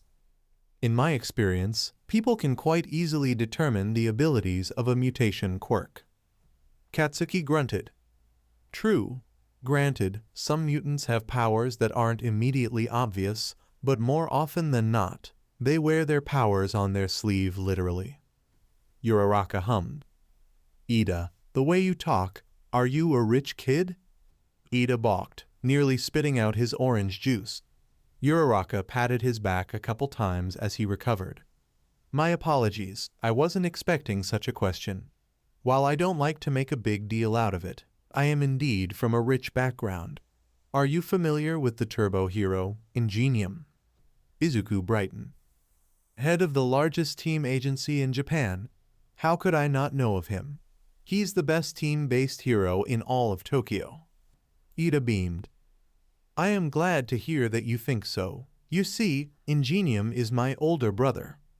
Katsuki smirked. Makes sense. He has engines in his arms. You have 'em in your legs. The family resemblance is kinda obvious. Uraraka chuckled, but glanced down gloomily at her ramen. Must be nice to not worry about money. The others exchanged glances. Izuku hummed. Budget issues. She sighed. Yeah, Ma and Pa run a construction company in Mai, but business hasn't been great recently, so money's been tight.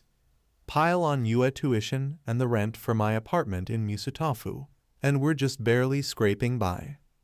She picked at her noodles with a sullen expression, and Katsuki grunted. That sucks. So, what, you're gonna be a hero for the paycheck so you can help 'em out? Uraraka chuckled wearily. Let me guess, you're gonna tell me that's selfish, and I should do it for the joy of helping people. Katsuki scoffed. I wasn't gonna say that. Just gonna point out that it's gonna take a hell of a lot of time and effort to start making big bucks.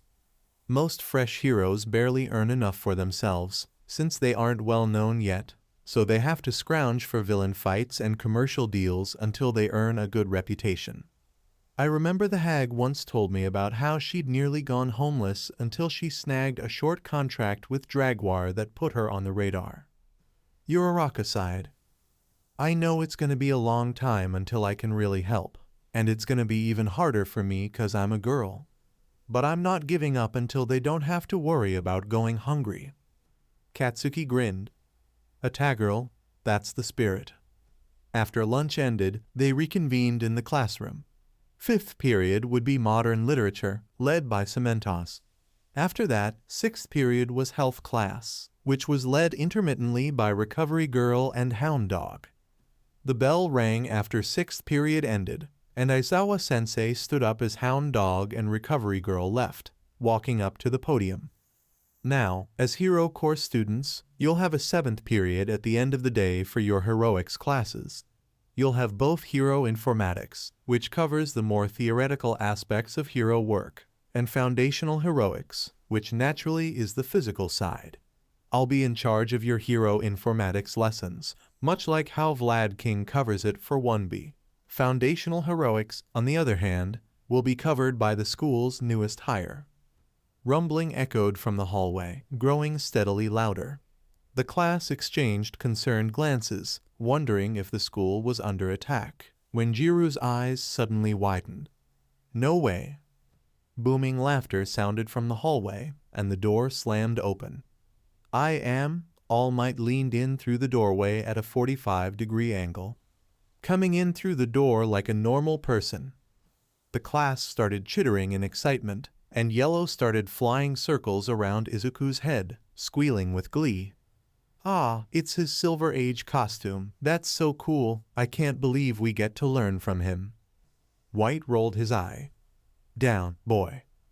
All Might strutted to the podium, grinning the whole way. Indeed, I'll be your teacher for foundational heroics. This class focuses on the basics of practical hero work, and making sure you've got the skills you need to succeed out in the field. Kaminari clenched his fists in excitement. This is gonna be so cool. All Might stuck a finger up.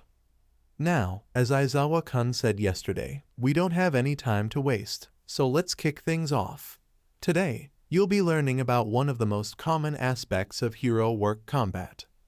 Kirishima grinned and slammed a fist into his palm. This is what I've been waiting for. However, you can't perform hero work in your gym uniforms. No. You'll need these. He pointed to the wall opposite the door, and the 4 darker stripes suddenly extended outwards, revealing tall shelves embedded in the wall. Each shelf held a briefcase marked with a neon green number, with 5 shelves per stripe. You each submitted request forms for costumes before the school year started, and our lovely support department has delivered. Now, get changed and head to ground beta. It spoke to their enthusiasm how nobody had stopped to make conversation or comments in the locker rooms. They had all changed and headed to the assigned training ground in about 3 minutes, tops. Izuku couldn't help but grin as they walked out of the entrance tunnel together, light beaming down from the sky and reflecting off their clothes. All Might nodded with a grin. They say the clothes make the man, ladies and gentlemen. Though in this case, I'd say the clothes make the hero. You all look excellent. Izuku grinned wider and flexed his fingers, staring down at his gloved hand in excitement. Hell yeah, we do. Izuku's costume mainly consisted of a teal jumpsuit, inspired by the tracksuit Mom had gifted him for the entrance exam. 2 tufts of white wool rested on his shoulders, resembling a pair of clouds. A hood with colored stripes sat behind his head, a sequence of pink, blue, cyan, green, yellow, orange, and red, starting at the face and moving back. Silver stripes made of reflective material stretched across his shoulders and down his arms, sides, and legs. A silvery belt held 8 blue rectangular pouches, plus a cyan buckle shaped like a lightning bolt. His hands bore light gray fingerless gloves with pink rings around his knuckles, red flame symbols on his palms, and yellow stripes around his wrists. He wore teal boots on his feet with white toes, green soles, and orange laces. Glancing around, Izuku grinned at his classmates' costumes. There was a wide variety within the class, some leaning more towards function while others had more emphasis on form. Ida looked a lot like Ingenium, but that was to be expected. Aoyama wore a suit of shining armor, which reflected the sunlight in practically every direction. Jiru and Kaminari looked more ready to head to the mall than save lives. Todoroki had coated his entire side in a layer of something that looked like ice, but was evidently flexible enough to let him walk. Katsuki looked exactly how the 2 of them had designed his costume when they were kids, though he was missing the grenade gauntlets. Uraraka wobbled nervously as she slowly walked over to Izuku. Gee, Izuku, you look really nice. I like how you did something for all your wisps. Izuku hummed. Are you okay? You seem like you're having trouble walking, Uraraka. She sighed. It's these heels.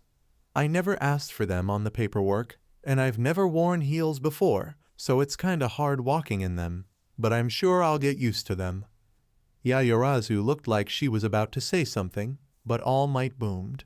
Now then, let's jump right into things. Ida stuck a hand up. Sir, this area resembles the testing sites from the entrance exam. Will we be conducting mock cityscape battles again? Not quite, young Ida. We're actually going to jump ahead a couple steps. Most televised villain fights take place outside, but looking at the numbers, villains appear indoors substantially more often.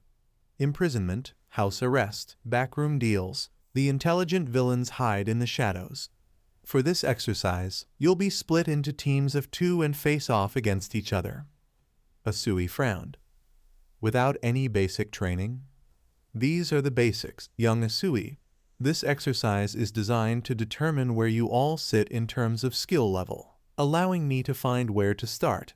However, keep in mind that this time, you aren't just beating up robots. Yaoyorozu hummed. How will wins and losses be determined? Uraraka asked. Will we be expelled if we lose? Ida thrust a hand up again. How will the teams be divided? Aoyama posed.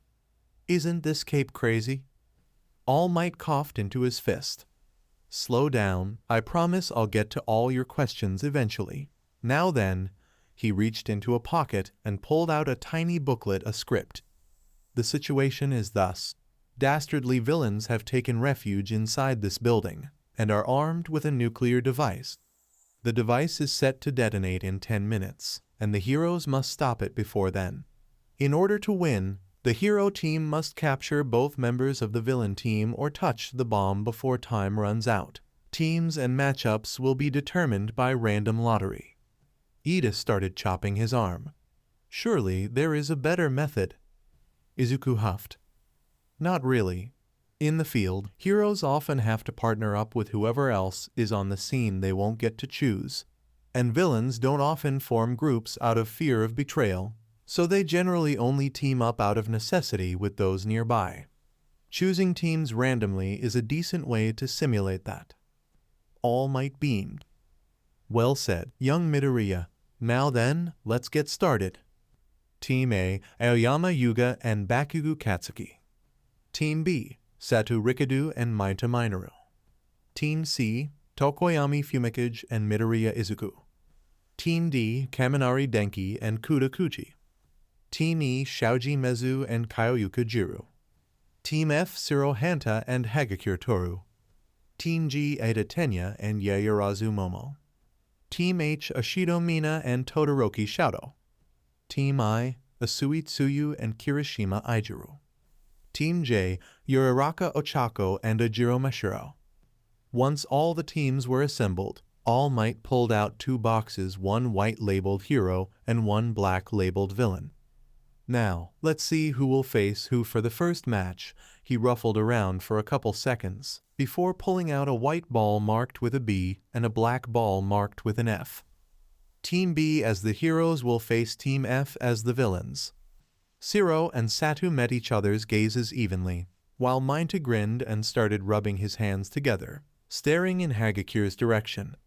The invisible girl crossed her arms, evident from the movements of her gloves, and shuffled herself behind her taller partner. Izuku frowned, taking notice of the expression on the midget's face.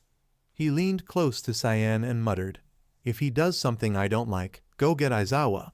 You know how to write in kanji, right? Cyan huffed. Of course. All Might boomed. The villain team will get 5 minutes to hide the bomb and make preparations. The hero team will spend that time going over the floor plan from outside and making plans. Everyone else, head to the monitor room. A couple minutes after All Might had directed Team F to their assigned hideout, the hero strutted into the monitor room and took up a position by the podium under the massive holographic screen. He stuck something in his ear before picking up a pen and clipboard. Everyone, remember to be thinking of potential strategies you may wish to employ in your own battles. The idea is to learn not just from your teachers, but also each other. Izuku frowned, leaning against the back wall of the room with the wisps playing around near the floor by his feet. Go ahead and think about the exercise all you want. I'm more worried about Hagakure. Tokoyami, who was leaning next to Izuku, hummed. What troubles you? Hagakure seems more than capable of handling herself on the field of battle, since she was quite athletic during the tests yesterday. Izuku scowled. Did you see the look Minta had on his face? I get the impression that he might use this exercise as a chance to pull off something less than family-friendly. Tokoyami grunted, crossing his arms. If he does, then I pray that All Might intervenes, for Dark Shadow's leash is quite loose. And even then, there is no guarantee that I would hold it all that tightly. Izuku huffed. While I empathize, I'd suggest gripping that leash a little tighter. Cyan's on standby in case the midget pulls something, and he'll go grab Aizawa-sensei if All Might doesn't step in. Tokoyami nodded. I understand. Dark Shadow popped up, cracking her knuckles. So do I, but that doesn't mean I won't try to keep myself from dispensing some karma if it comes down to it. White rolled his eye. Come on, Shadow. You gotta trust the adults to handle things. Pink huffed. Polly's, White, we know better than most that adults don't always do the right thing. Remember that time Yubai tried reaching under the skirt of the girl in front of him? The Wisp scowled. Still can't believe they swept that under the rug just 'cause he whined to his mama and she threatened to drag the school. The bitch isn't even mainstream. The F was she gonna do? Blue sighed. Calm down, Pink. Katsuki already kicked Yubai's. As for that, there's no need to dwell on it. Pink scoffed and crossed her tentacles, slumping against the wall. I still think it's stupid to rely solely on the teachers when shit goes down. Cyan rolled his eyes. Even I know that there's situations where you need to step in personally, and situations where you need to back off and let someone else handle it. Do you really want to land us in detention for assaulting a fellow student? Pink sighed. Fine, I guess I'll let the adults handle it. Green hummed. And again, that's if something happens. Who knows, maybe Minta won't do anything. Izuku, Tokoyami, Dark Shadow, and the other Wisps all gave her a look of disbelief. She huffed and settled on the floor, crossing two nubs and sitting on top of the third. What? I'm the optimist. I'm allowed a little wishful thinking. All Might boomed. Your 5 minutes of prep time are up. Heroes, you may now enter the building. Immediately, Satu pulled out a small packet from a belt pouch and poured some kind of white powder into his mouth, visibly bulking up. Minta pointed at the top of the building and said something, and the larger boy picked up his partner, bodily throwing Minta towards the roof. The class gasped in shock as the midget pulled a ball off his head and smacked it into the side of the building, sticking in place. Izuku grunted in approval as the midget fiddled with the nearby window. Good thinking. He probably didn't know, but he just bypassed a bunch of Ciro's tape traps. Then again, it makes sense. The villains probably expected the heroes to enter through the front door, and Minta knew it, so he devised a strategy that didn't involve the front door. Minta pulled open the window and clambered inside, before raising a finger to his ear and saying something.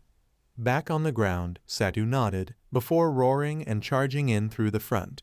Tokoyami frowned. If Minta was going to sneak in higher up, why would he have Satu charge in down below? Does that not defeat the purpose of his silent infiltration? Izuku hummed. It's a diversion. Minta is getting Satu to draw Ciro's and Hagakure's attention, so that he can find the bomb without the villains getting in his way. Sort of a sacrificial move, though not great. On the screens, Hagakure left Ciro to guard the bomb on the 5th floor and headed down the stairs, pausing on the 2nd floor to ditch her gloves and boots.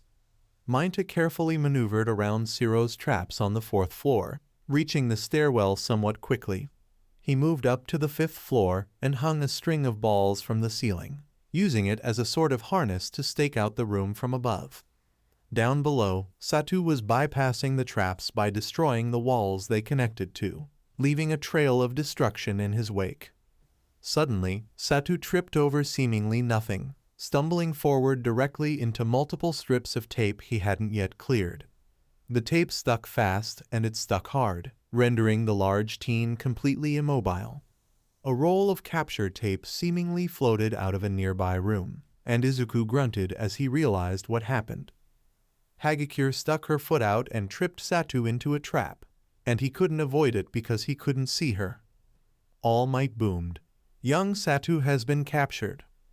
On the 5th floor, Minta glanced back and forth between the hallway and the bottom floor, clearly considering his options. After a few seconds, he took a deep breath and disconnected one end of the string of balls, swinging from it and launching himself down the hallway. Izuku nodded in satisfaction, crossing his arms. Good.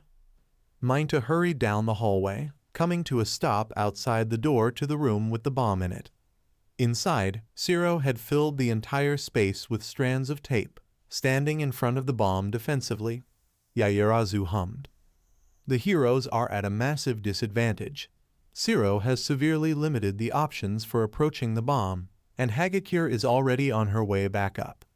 Before long, Minta will be trapped between hammer and anvil, with no support on its way. All Might nodded. True. Young Minta is at a severe disadvantage here. But a good hero is able to turn a bad situation on its head. Now, watch carefully. Minta stuck one ball to the floor and another to the ceiling. Before jumping on top of the first, he bounced off and shot up to the ceiling, bouncing off the second ball and shooting towards the end of the hallway, going above the door frame and avoiding Zero's line of sight. Minta ran over and opened the window, before sticking another ball to the outside wall and bouncing up to the roof. The midget leaned over the edge and tossed a ball down, sticking it on the wall underneath a rear window. He dropped down to it, using it as a foothold while grabbing the window ledge, all the while not making a single sound. Zero nearly jumped a foot in the air when All Might suddenly boomed. The bomb has been secured. Hero team wins. The teen spun on his heel to stare at Minta sitting smugly atop the bomb, a breeze from the open window sending the strips of tape fluttering. After recovering Satu from the 1st floor, the two teams walked back to the monitor room, Minta basking in the cheers that greeted his arrival. All Might boomed. Excellent work from both sides. Now, who can analyze what each team did wrong?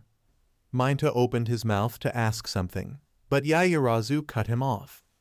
The villain team mistakenly assumed that both members of the hero team would come in through the front door twice, in fact, as Zero only watched the door to the room with the bomb. However, Minta sent his opponent in as a sacrificial lamb, meant to only distract the villains. Satu's capture was practically guaranteed the moment the heroes chose to split up. Izuku grunted. While it wasn't a bad play logically, it's still not something that heroes should do in the field.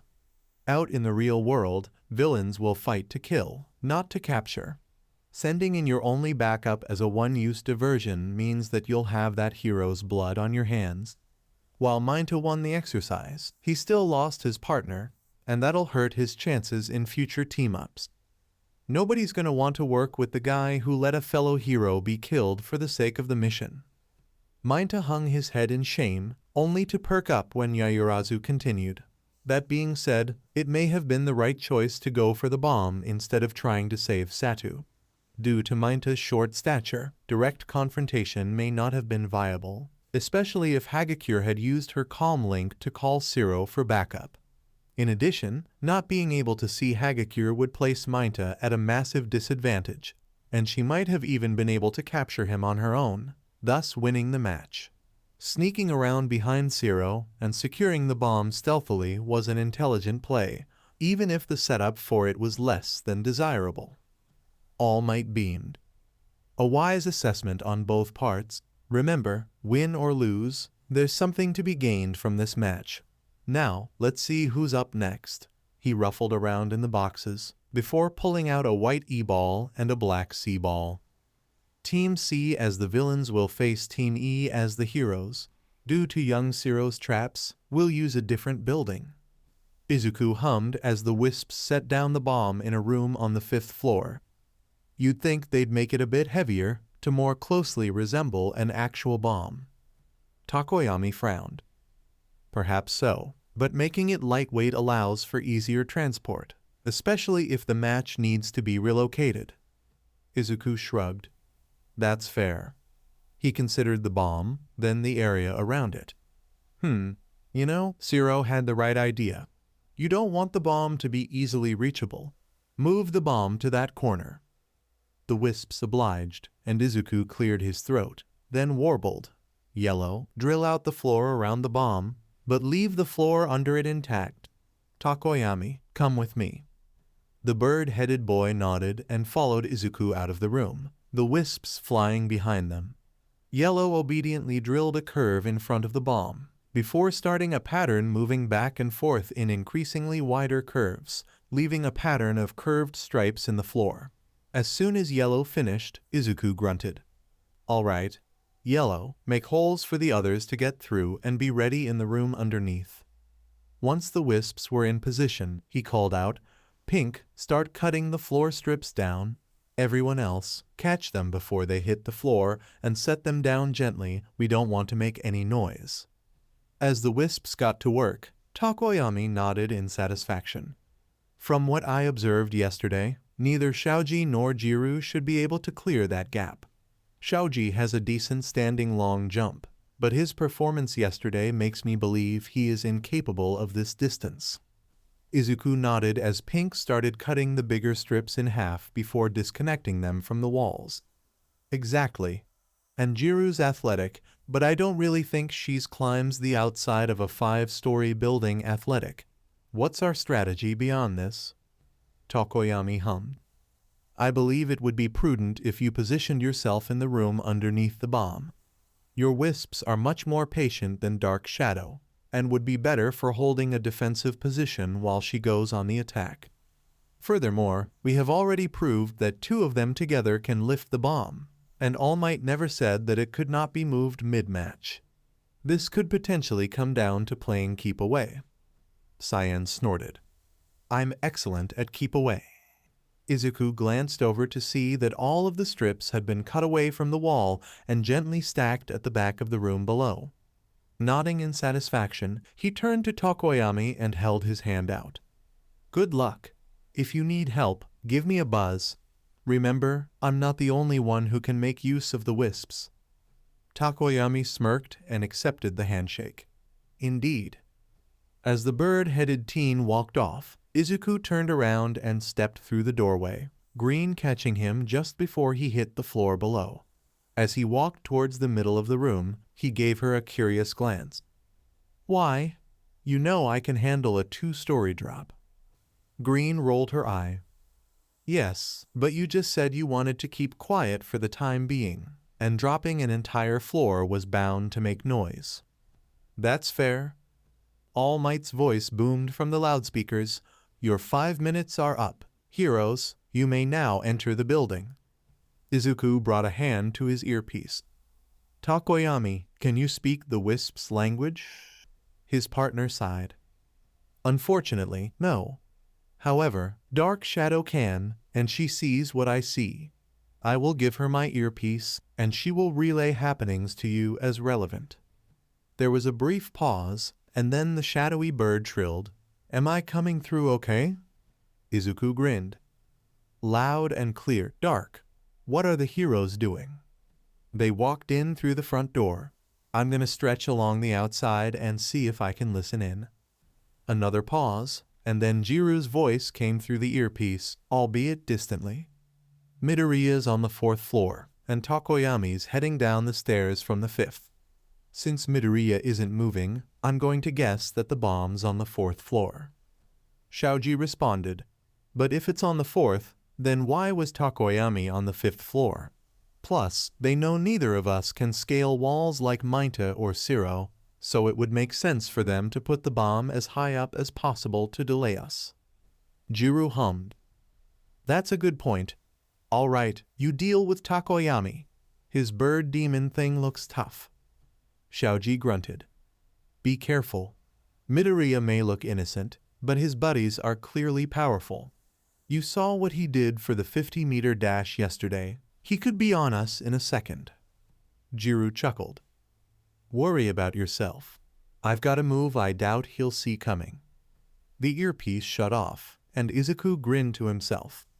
So, she thinks she can catch me by surprise? We'll see about that. He only lasted about half a minute before he started tapping his foot impatiently. Cyan was flitting back and forth, lightning crackling around his tentacles. Come on, let's go already. Blue sighed. Patience. Neither of them have enhanced speed, this'll probably take a while. Pink huffed and crossed her tentacles. Well, excuse me if some of us want to be more active about this. White hummed. While I understand the desire to take action, there's value in standing your ground. Think of it this way: as heroes, we might have to defend a VIP or civilian. In those cases, we'd have to stand our ground and wait for the villain to come to us, since we wouldn't want to abandon the person we're defending. Red nodded. That makes sense. The Wisp pouted. Doesn't make this any less boring, though. Izuku grunted. Yeah. He glanced up at the sound of hurried footsteps, and Jiru skidded to a stop in the doorway. All right, villain, your end is now. Izuku raised an eyebrow. I thought it was the end is nigh. The girl rolled her eyes. Whatever. Point is, you're going down. Izuku smirked. Ooh, I'm quaking in my boots. Here. Jiru grinned. Funny you should mention boots. Her jacks suddenly shot down, trailing fleshy cords behind them as they aimed for her tall boots. Izuku narrowed his eyes as he noticed the mesh pattern on the front. A snap of his fingers caught Blue's attention, and he crossed his arms, slightly bending his knees in preparation. Her jacks plugged into her boots, and a massive sound wave rushed out, washing over Izuku and shoving the debris against the windows. The glass itself rattled under the attack, but didn't shatter, surprisingly. As the force abated, Izuku hummed curiously. Weird. Thought it'd break from that. Jiru smirked. The sound needs to be at the glass's resonant frequency for that to happen. If the frequency's off, it'll vibrate, but it won't shatter like you see in videos. Izuku grunted. Good to know. He stepped forward, only for another blast of sound to push back against him. Jiru grinned widely as she leaned forward, her jacks plugged into her boots. Give it up, villain, you can't reach me. Izuku narrowed his eyes. Not like this, certainly. Orange. Blue unfused, and Izuku flew back towards the windows, planting his feet against the debris on the floor. Orange obediently flew over, and two balls of orange light formed under Izuku's feet. He bent his knees before jumping, rocketing across the room. Jiru's eyes widened, and she unleashed another blast of sound, but he was moving too fast. He shot through the distortion and wrapped his arm around her neck, dragging her across the hallway. She slammed into the opposite wall, her jacks knocked out of her boots and the breath driven from her lungs. Izuku quickly pulled out his capture tape and secured her hands to her sides, before reaching down and pinning her jacks to her upper legs. All Might boomed. Young Jiru has been captured. Jiru's chest heaved as she drew breath, and Izuku calmly patted her on the back. Sorry about that. I'd have warned you, but villains won't let you know what they're planning. Jiru sighed, slumping in defeat. I guess not. Any chance you'll tell me where the bomb is? Izuku grinned and reached towards her ear, pulling out her comm link and storing it in one of his belt pouches. Don't want your pal listening in on our discussion, do we? Jiru chuckled. I guess we don't. The bomb? Izuku stepped to the side and pointed his thumb at the bomb, visible through the massive hole in the floor above. Jiru's jaw dropped, and Izuku grinned. Didn't see that coming, did you? She snapped her mouth shut. Nope. I guess Shaoji was right about the bomb being on the top floor. I kinda assumed you were standing in front of it, since your heartbeat wasn't moving. Izuku crouched down, standing low on the balls of his feet. Well, you were half right. So, you can hear heartbeats? And from so far away, too. That's pretty cool. Jiru raised an eyebrow. Aren't you going to support Tokoyami? Izuku rolled his eyes and snapped his fingers. Pink, yellow, and green immediately shot down the hallway towards the stairwell. There, I've supported him. Now, tell me more about your quirk. Can you plug your jacks into things to listen to the vibrations in them? Jiru chuckled, leaning back against the wall. Yep, and they can project my own heartbeat. As you saw, the effect is a lot stronger if I pump it through some kind of speaker. She glanced down at her boots. Gotta say, I'm impressed with how compact the support department made them. Izuku grinned. True, I've never seen speakers so small before. Still, the fact that they're so far from your head is a bit of a downside. Like you saw, if an opponent sees you reaching for them, they can either prepare themselves, like I did, or interrupt you before you can attack. It might be good to add another set of speakers higher up on your costume, as a more accessible weapon. Jiru hummed. Honestly, that makes a lot of sense. I just asked for these really strong ones to be in my boots, 'cause I don't think my shoulders could take the backlash. And even still, I gotta be careful I don't use too much juice, or else I'll just blow myself backwards. Newton's third law and all, you know? Izuku smirked. I'm a lot more familiar with that law than you might think. Say, electric guitars are typically plugged into loudspeakers, right? What if you had one that had a speaker built into it, or something? It'd look like a regular guitar, but it'd be a closer weapon for your jacks. Jiru's eyes widened. Not just that. I know that if I plug one jack in a speaker and use the other to listen to something, I can project the input from the speaker. And if I can amplify my heartbeat... You could also amplify those inputs, Izuku finished. And since electric guitars already take inputs and put them into speakers, I could use the chords as sound attacks, Jiru interrupted.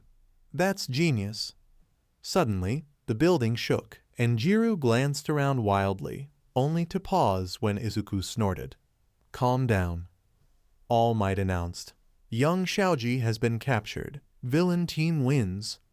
The class cheered as Izuku swung open the door to the monitor room, and he chuckled, before walking over and high-fiving Katsuki. I take it we put on a good show. The blonde snorted. That's one way to put it. All Might boomed. I'm impressed. Young Midoriya and young Takoyami worked together quite well. In fact, I'd go so far as to say your teamwork was flawless. Now, who can tell me what mistakes the hero team made? Yaoyorozu raised her hand. Like with the last match, the greatest mistake was splitting up. Jiru seemingly assumed that Shaoji would be able to handle Takoyami alone, or at least hold him off while she secured the bomb. If she and Shaoji had fought Takoyami together, they might have had a chance at victory. Though they were at a massive disadvantage for all intents and purposes, this was a 2-on-11 fight.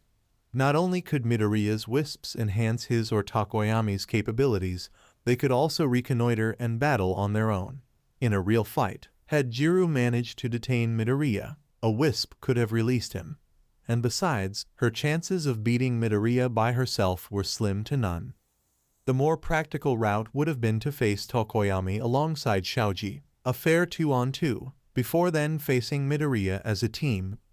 Jiru could have briefly pinned Midoriya as she did here, thereby giving Shaoji a brief window to either finish Midoriya off or secure the bomb unimpeded. Ida interjected. Another disadvantage of the heroes was that their discussions could be overheard, while the villains had a code that allowed them to discuss their plans safely. He turned to Izuku and Takoyami with a frown. His helmet was off. However, I must admit I am curious as to how the two of you already have a secret code language in place. Do you two know each other, by any chance? Izuku smirked. Nope. We just met each other yesterday. The code language is a sentient quirk thing. Cyan crossed his tentacles and huffed smugly. An elite group that you scrubs have no chance of joining. White smacked the Wisp upside the head. Be nice. All Might coughed. In any case, let's keep moving. We only have so much time. He ruffled around in the boxes for a bit, before pulling out a white ball marked D and a black ball marked G. Team G as the villains will face Team D as the heroes. Since this building is so extensively damaged, we'll again use a new one. Izuku hummed as he scanned the screens. Ida and Yaoyorozu had holed up on the top floor, the latter having somehow acquired several sheets of metal to barricade the doorway. This ought to be interesting. Though, where'd Yaoyorozu get the materials? I didn't think the buildings were stocked with those. Some kind of transmutation quirk? Todoroki grunted. She makes things. Izuku blinked. You're joking. She just makes stuff out of thin air. That's ridiculously overpowered. The two-tone teen huffed. Not out of thin air. She needs fuel. Something about lipids. Izuku hummed. Okay, slightly less ridiculous, but only slightly. I don't think it's one-to-one either, but I don't know enough of the science to say for certain what's really going on. Kirishima crossed his arms. I don't think Kaminari has the muscles to break through those barriers, and Kuda doesn't seem like he's the type for direct confrontation. What can he do, anyway? Izuku considered that as All Might boomed. Your 5 minutes of prep time are up. Heroes, you may now enter the building. Suddenly, a tidal wave of rats emerged from the nearest manholes, swarming the building and covering it in a thick layer of fur. Ida froze up and Yaoyorozu shrieked in terror as the rodents covered them, easily bypassing the barriers and covering them completely. The class watched in shock as Kuda entered the building, Kaminari following with his jaw practically on the floor. The rats parted before the taller boy, and they reached the bomb room with zero resistance. A quick command from Kuda, and the rats lifted the metal sheets from their channels, unblocking the doorway and allowing the heroes easy entry. Ida and Yaoyorozu were gently washed aside by the sea of rodents, and Kuda calmly walked forward, laying a hand on the bomb. All Might blinked. The bomb has been secured. The hero team wins. Kuda opened the door to the monitor room a couple minutes later, met with shocked stares. Kirishima was the one to break the silence. Bro, that was actually kinda cool. A grin stretched over his face, and the others stared at him. Come on, you gotta admit it was really manly how he detained the villains and retrieved the bomb without hurting anyone or breaking anything, right? Takoyami chuckled. I suppose the case could be made for that.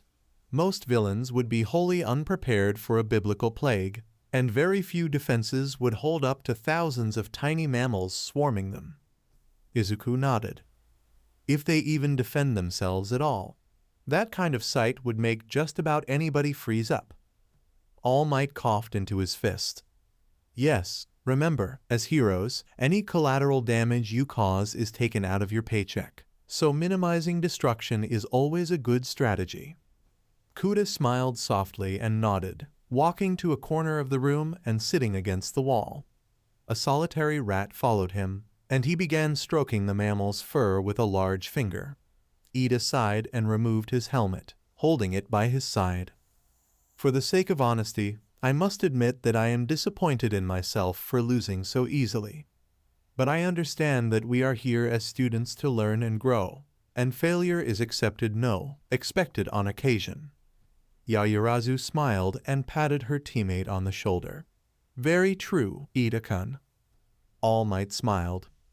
In any case, let's get moving with the next match, shall we? He stuck his hands in the boxes and ruffled around for a bit, before pulling out a white H-ball and a black eyeball. Team H as the heroes will face Team I as the villains. Shadow stared up at the building ahead. His teammate was bouncing back and forth incessantly, always in motion. Must you be so noisy? I am trying to focus on the task ahead. His partner Ishido, his brain supplied, pouted. Well, excuse me for being just a wee bit nervous, Ice King. Besides, this is how I focus. I have a hard time standing still. Shadow sighed. Very well. I was originally planning to freeze the building solid, but if you refuse to stay back and let me handle it, then I suppose a different tactic is required. Ishido frowned. You were gonna do everything? That's no fun. Though, hey, isn't a Sui a frog? Shadow raised an eyebrow. And what if she is? Ashido hummed. Well, aren't frogs cold-blooded? Wouldn't she have problems if she was suddenly exposed to a bunch of ice? Shadow paused. True, many frogs hibernate during the winter, usually by way of burrowing. While wood frogs can technically be frozen solid and still survive, they require a large intake of sugar beforehand. I can't count on Asui being similarly prepared. In that case, I will try not to use my quirk on her. Ashido smirked. I guess you can be considerate of others. Shadow huffed. We may be opponents at the current moment, but she is still my classmate. It would do me no good to deliberately harm my allies. Refresh my memory, what is your quirk? Ashido grinned. I can produce acid of varying corrosiveness and viscosity from anywhere on my skin. And since my costume designer put holes in my shoes like I asked, I can produce it from my feet and slide around like I'm on a slip and slide. Shadow nodded. A mobility option is a good idea for any hero. I, myself, can create a layer of smooth, slippery ice underfoot in order to get around more efficiently. Ashido's eyes widened, and she grinned wider. Say, can you make ramps out of your ice? Shadow huffed. Quite easily. Why do you ask? She made a sweeping motion with her arm, before pointing up at the roof. I'm thinking if I get enough momentum and a good angle, I can launch myself up to the roof. If you can make ice underfoot, you could just make a pillar rise under yourself, so you can follow me. Shadow hummed. That is not a bad idea. All Might boomed. Your prep time is up. Heroes, you are now cleared to enter the building. Shadow swept his right arm, and a giant slope of ice stretched out away from the target building. Ashido ran up the ramp, and he formed a smaller ramp aimed towards the roof. Her voice crackled through his earpiece. I'm gonna need a taller starting point, Ice King. Rolling his eyes, he placed his right hand against the larger ramp, and a shelf of ice erected from the tall end. Tall enough for you? She cackled. Excellent. Coming through. Shadow calmly stepped to his left, and Ashido shot past, flying through the air towards the roof. She fell just barely short, grabbing the ledge with one hand. She flailed around for a bit, before finding a foothold atop a window frame with her left foot. From there, she easily grabbed the ledge with her other hand and heaved herself up and over onto the roof. Shadow chuckled and walked across the street, stopping next to the doorway and shifting his right foot. A pillar of ice shot up from the ground under his feet, quickly raising him up to roof level. As he stepped off onto the concrete, he glanced down at where Ashido was on her back, panting. Already out of breath. Shameful. Heroes need better stamina. She grinned up at him. Oh, I can give you stamina, big boy. Shadow rolled his eyes. Focus. We have work to do. She groaned in exaggerated annoyance and sprang to her feet. You're no fun. Come on, let's move. As he followed her inside, he couldn't help but chuckle under his breath. Father would absolutely loathe her, so I guess I can tolerate her. Izuku hummed as he watched Ashido and Todoroki ascend to the rooftop together. The hero team is working together. Whatever next. He could see that Asui and Kirishima had hidden the bomb on the 4th floor. With no way to cut off access like Izuku had, they'd resorted to standing back to back next to the bomb, watching the entrance and the windows at the same time. Ashido and Todoroki swept the 5th floor together, the former taking the lead and the latter keeping watch behind. They quickly moved down to the 4th floor, Todoroki taking the lead this time.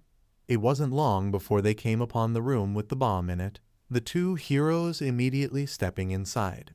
Todoroki erected a wall of ice behind them, locking all 4 combatants in the room. Kirishima grinned and banged his fists together, immediately launching himself at the other 2. Todoroki threw up a thick sheet of ice that blocked the redhead, and Ashido darted around the conflict, sliding across the floor and flinging a glob of acid at Asui. The green-haired girl dodged and bounded forward, immediately lashing out with a dropkick. Ashido sidestepped, throwing a clumsy punch as her opponent passed. The blow missed, and Asui landed on all fours, immediately whipping her tongue out and wrapping it around Ashido, before bodily throwing the pink girl towards the outer wall. A wall of ice caught Ashido before she hit the concrete and glass, and Izuku glanced over at where Todoroki was still calmly evading Kirishima's bull-headed assault. Every strike was either dodged, caught, or blocked by ice. Izuku hummed in approval. Todoroki has training. Not a lot of high schoolers can claim that level of skill. Yayurazu sighed. Well, to be fair, his father is Endeavor, so being unable to fight was never really on the table for him. Izuku blinked. Seriously? He's Endeavor's kid? I didn't even know Endeavor was married, let alone a dad. Ida hummed. Endeavor is hardly public about his home life. Perhaps he predicted that villains would attempt to target him through his family, and thus kept quiet about them for their own safety. Izuku shrugged. Makes sense to me. On the screens, Todoroki caught another punch from Kirishima with his right hand, and something in his expression hardened. Ice suddenly ran down Kirishima's body from the point of contact, freezing him solidly to the ground. He pulled his roll of capture tape out of his pocket, wrapping it around Kirishima's frozen legs. All Might boomed. Young Kirishima has been captured. Naturally, Asui glanced over at where her teammate was standing, and that moment of distraction cost her. Ashido shot past her defenses and landed a punch to the frog's side, sending her reeling. Todoroki followed up by quickly stringing more capture tape around Asui's legs, effectively disabling her greatest weapons. The teen carefully set her down on the floor, before walking past and setting a hand on the bomb. All Might announced, both villains have been captured, and the bomb has been secured. Hero team wins. Thank you for joining us on this incredible journey through What If Deku Got All Sentient Quirks. I hope you found it as intriguing and thought-provoking as we did. A big shout out to Goldingient8 for crafting such a compelling story. Don't forget to check out their profile on Archive of Our Own for more amazing works. The link is in the description below. If you liked this video, please give it a thumbs up, share it with your friends, and don't forget to subscribe to What If Deku 2.0 for more fascinating explorations into the world of fanfiction and fantasy. Your support helps us create more content like this, and we're always excited to hear your thoughts and suggestions in the comments section. See you guys in the next video.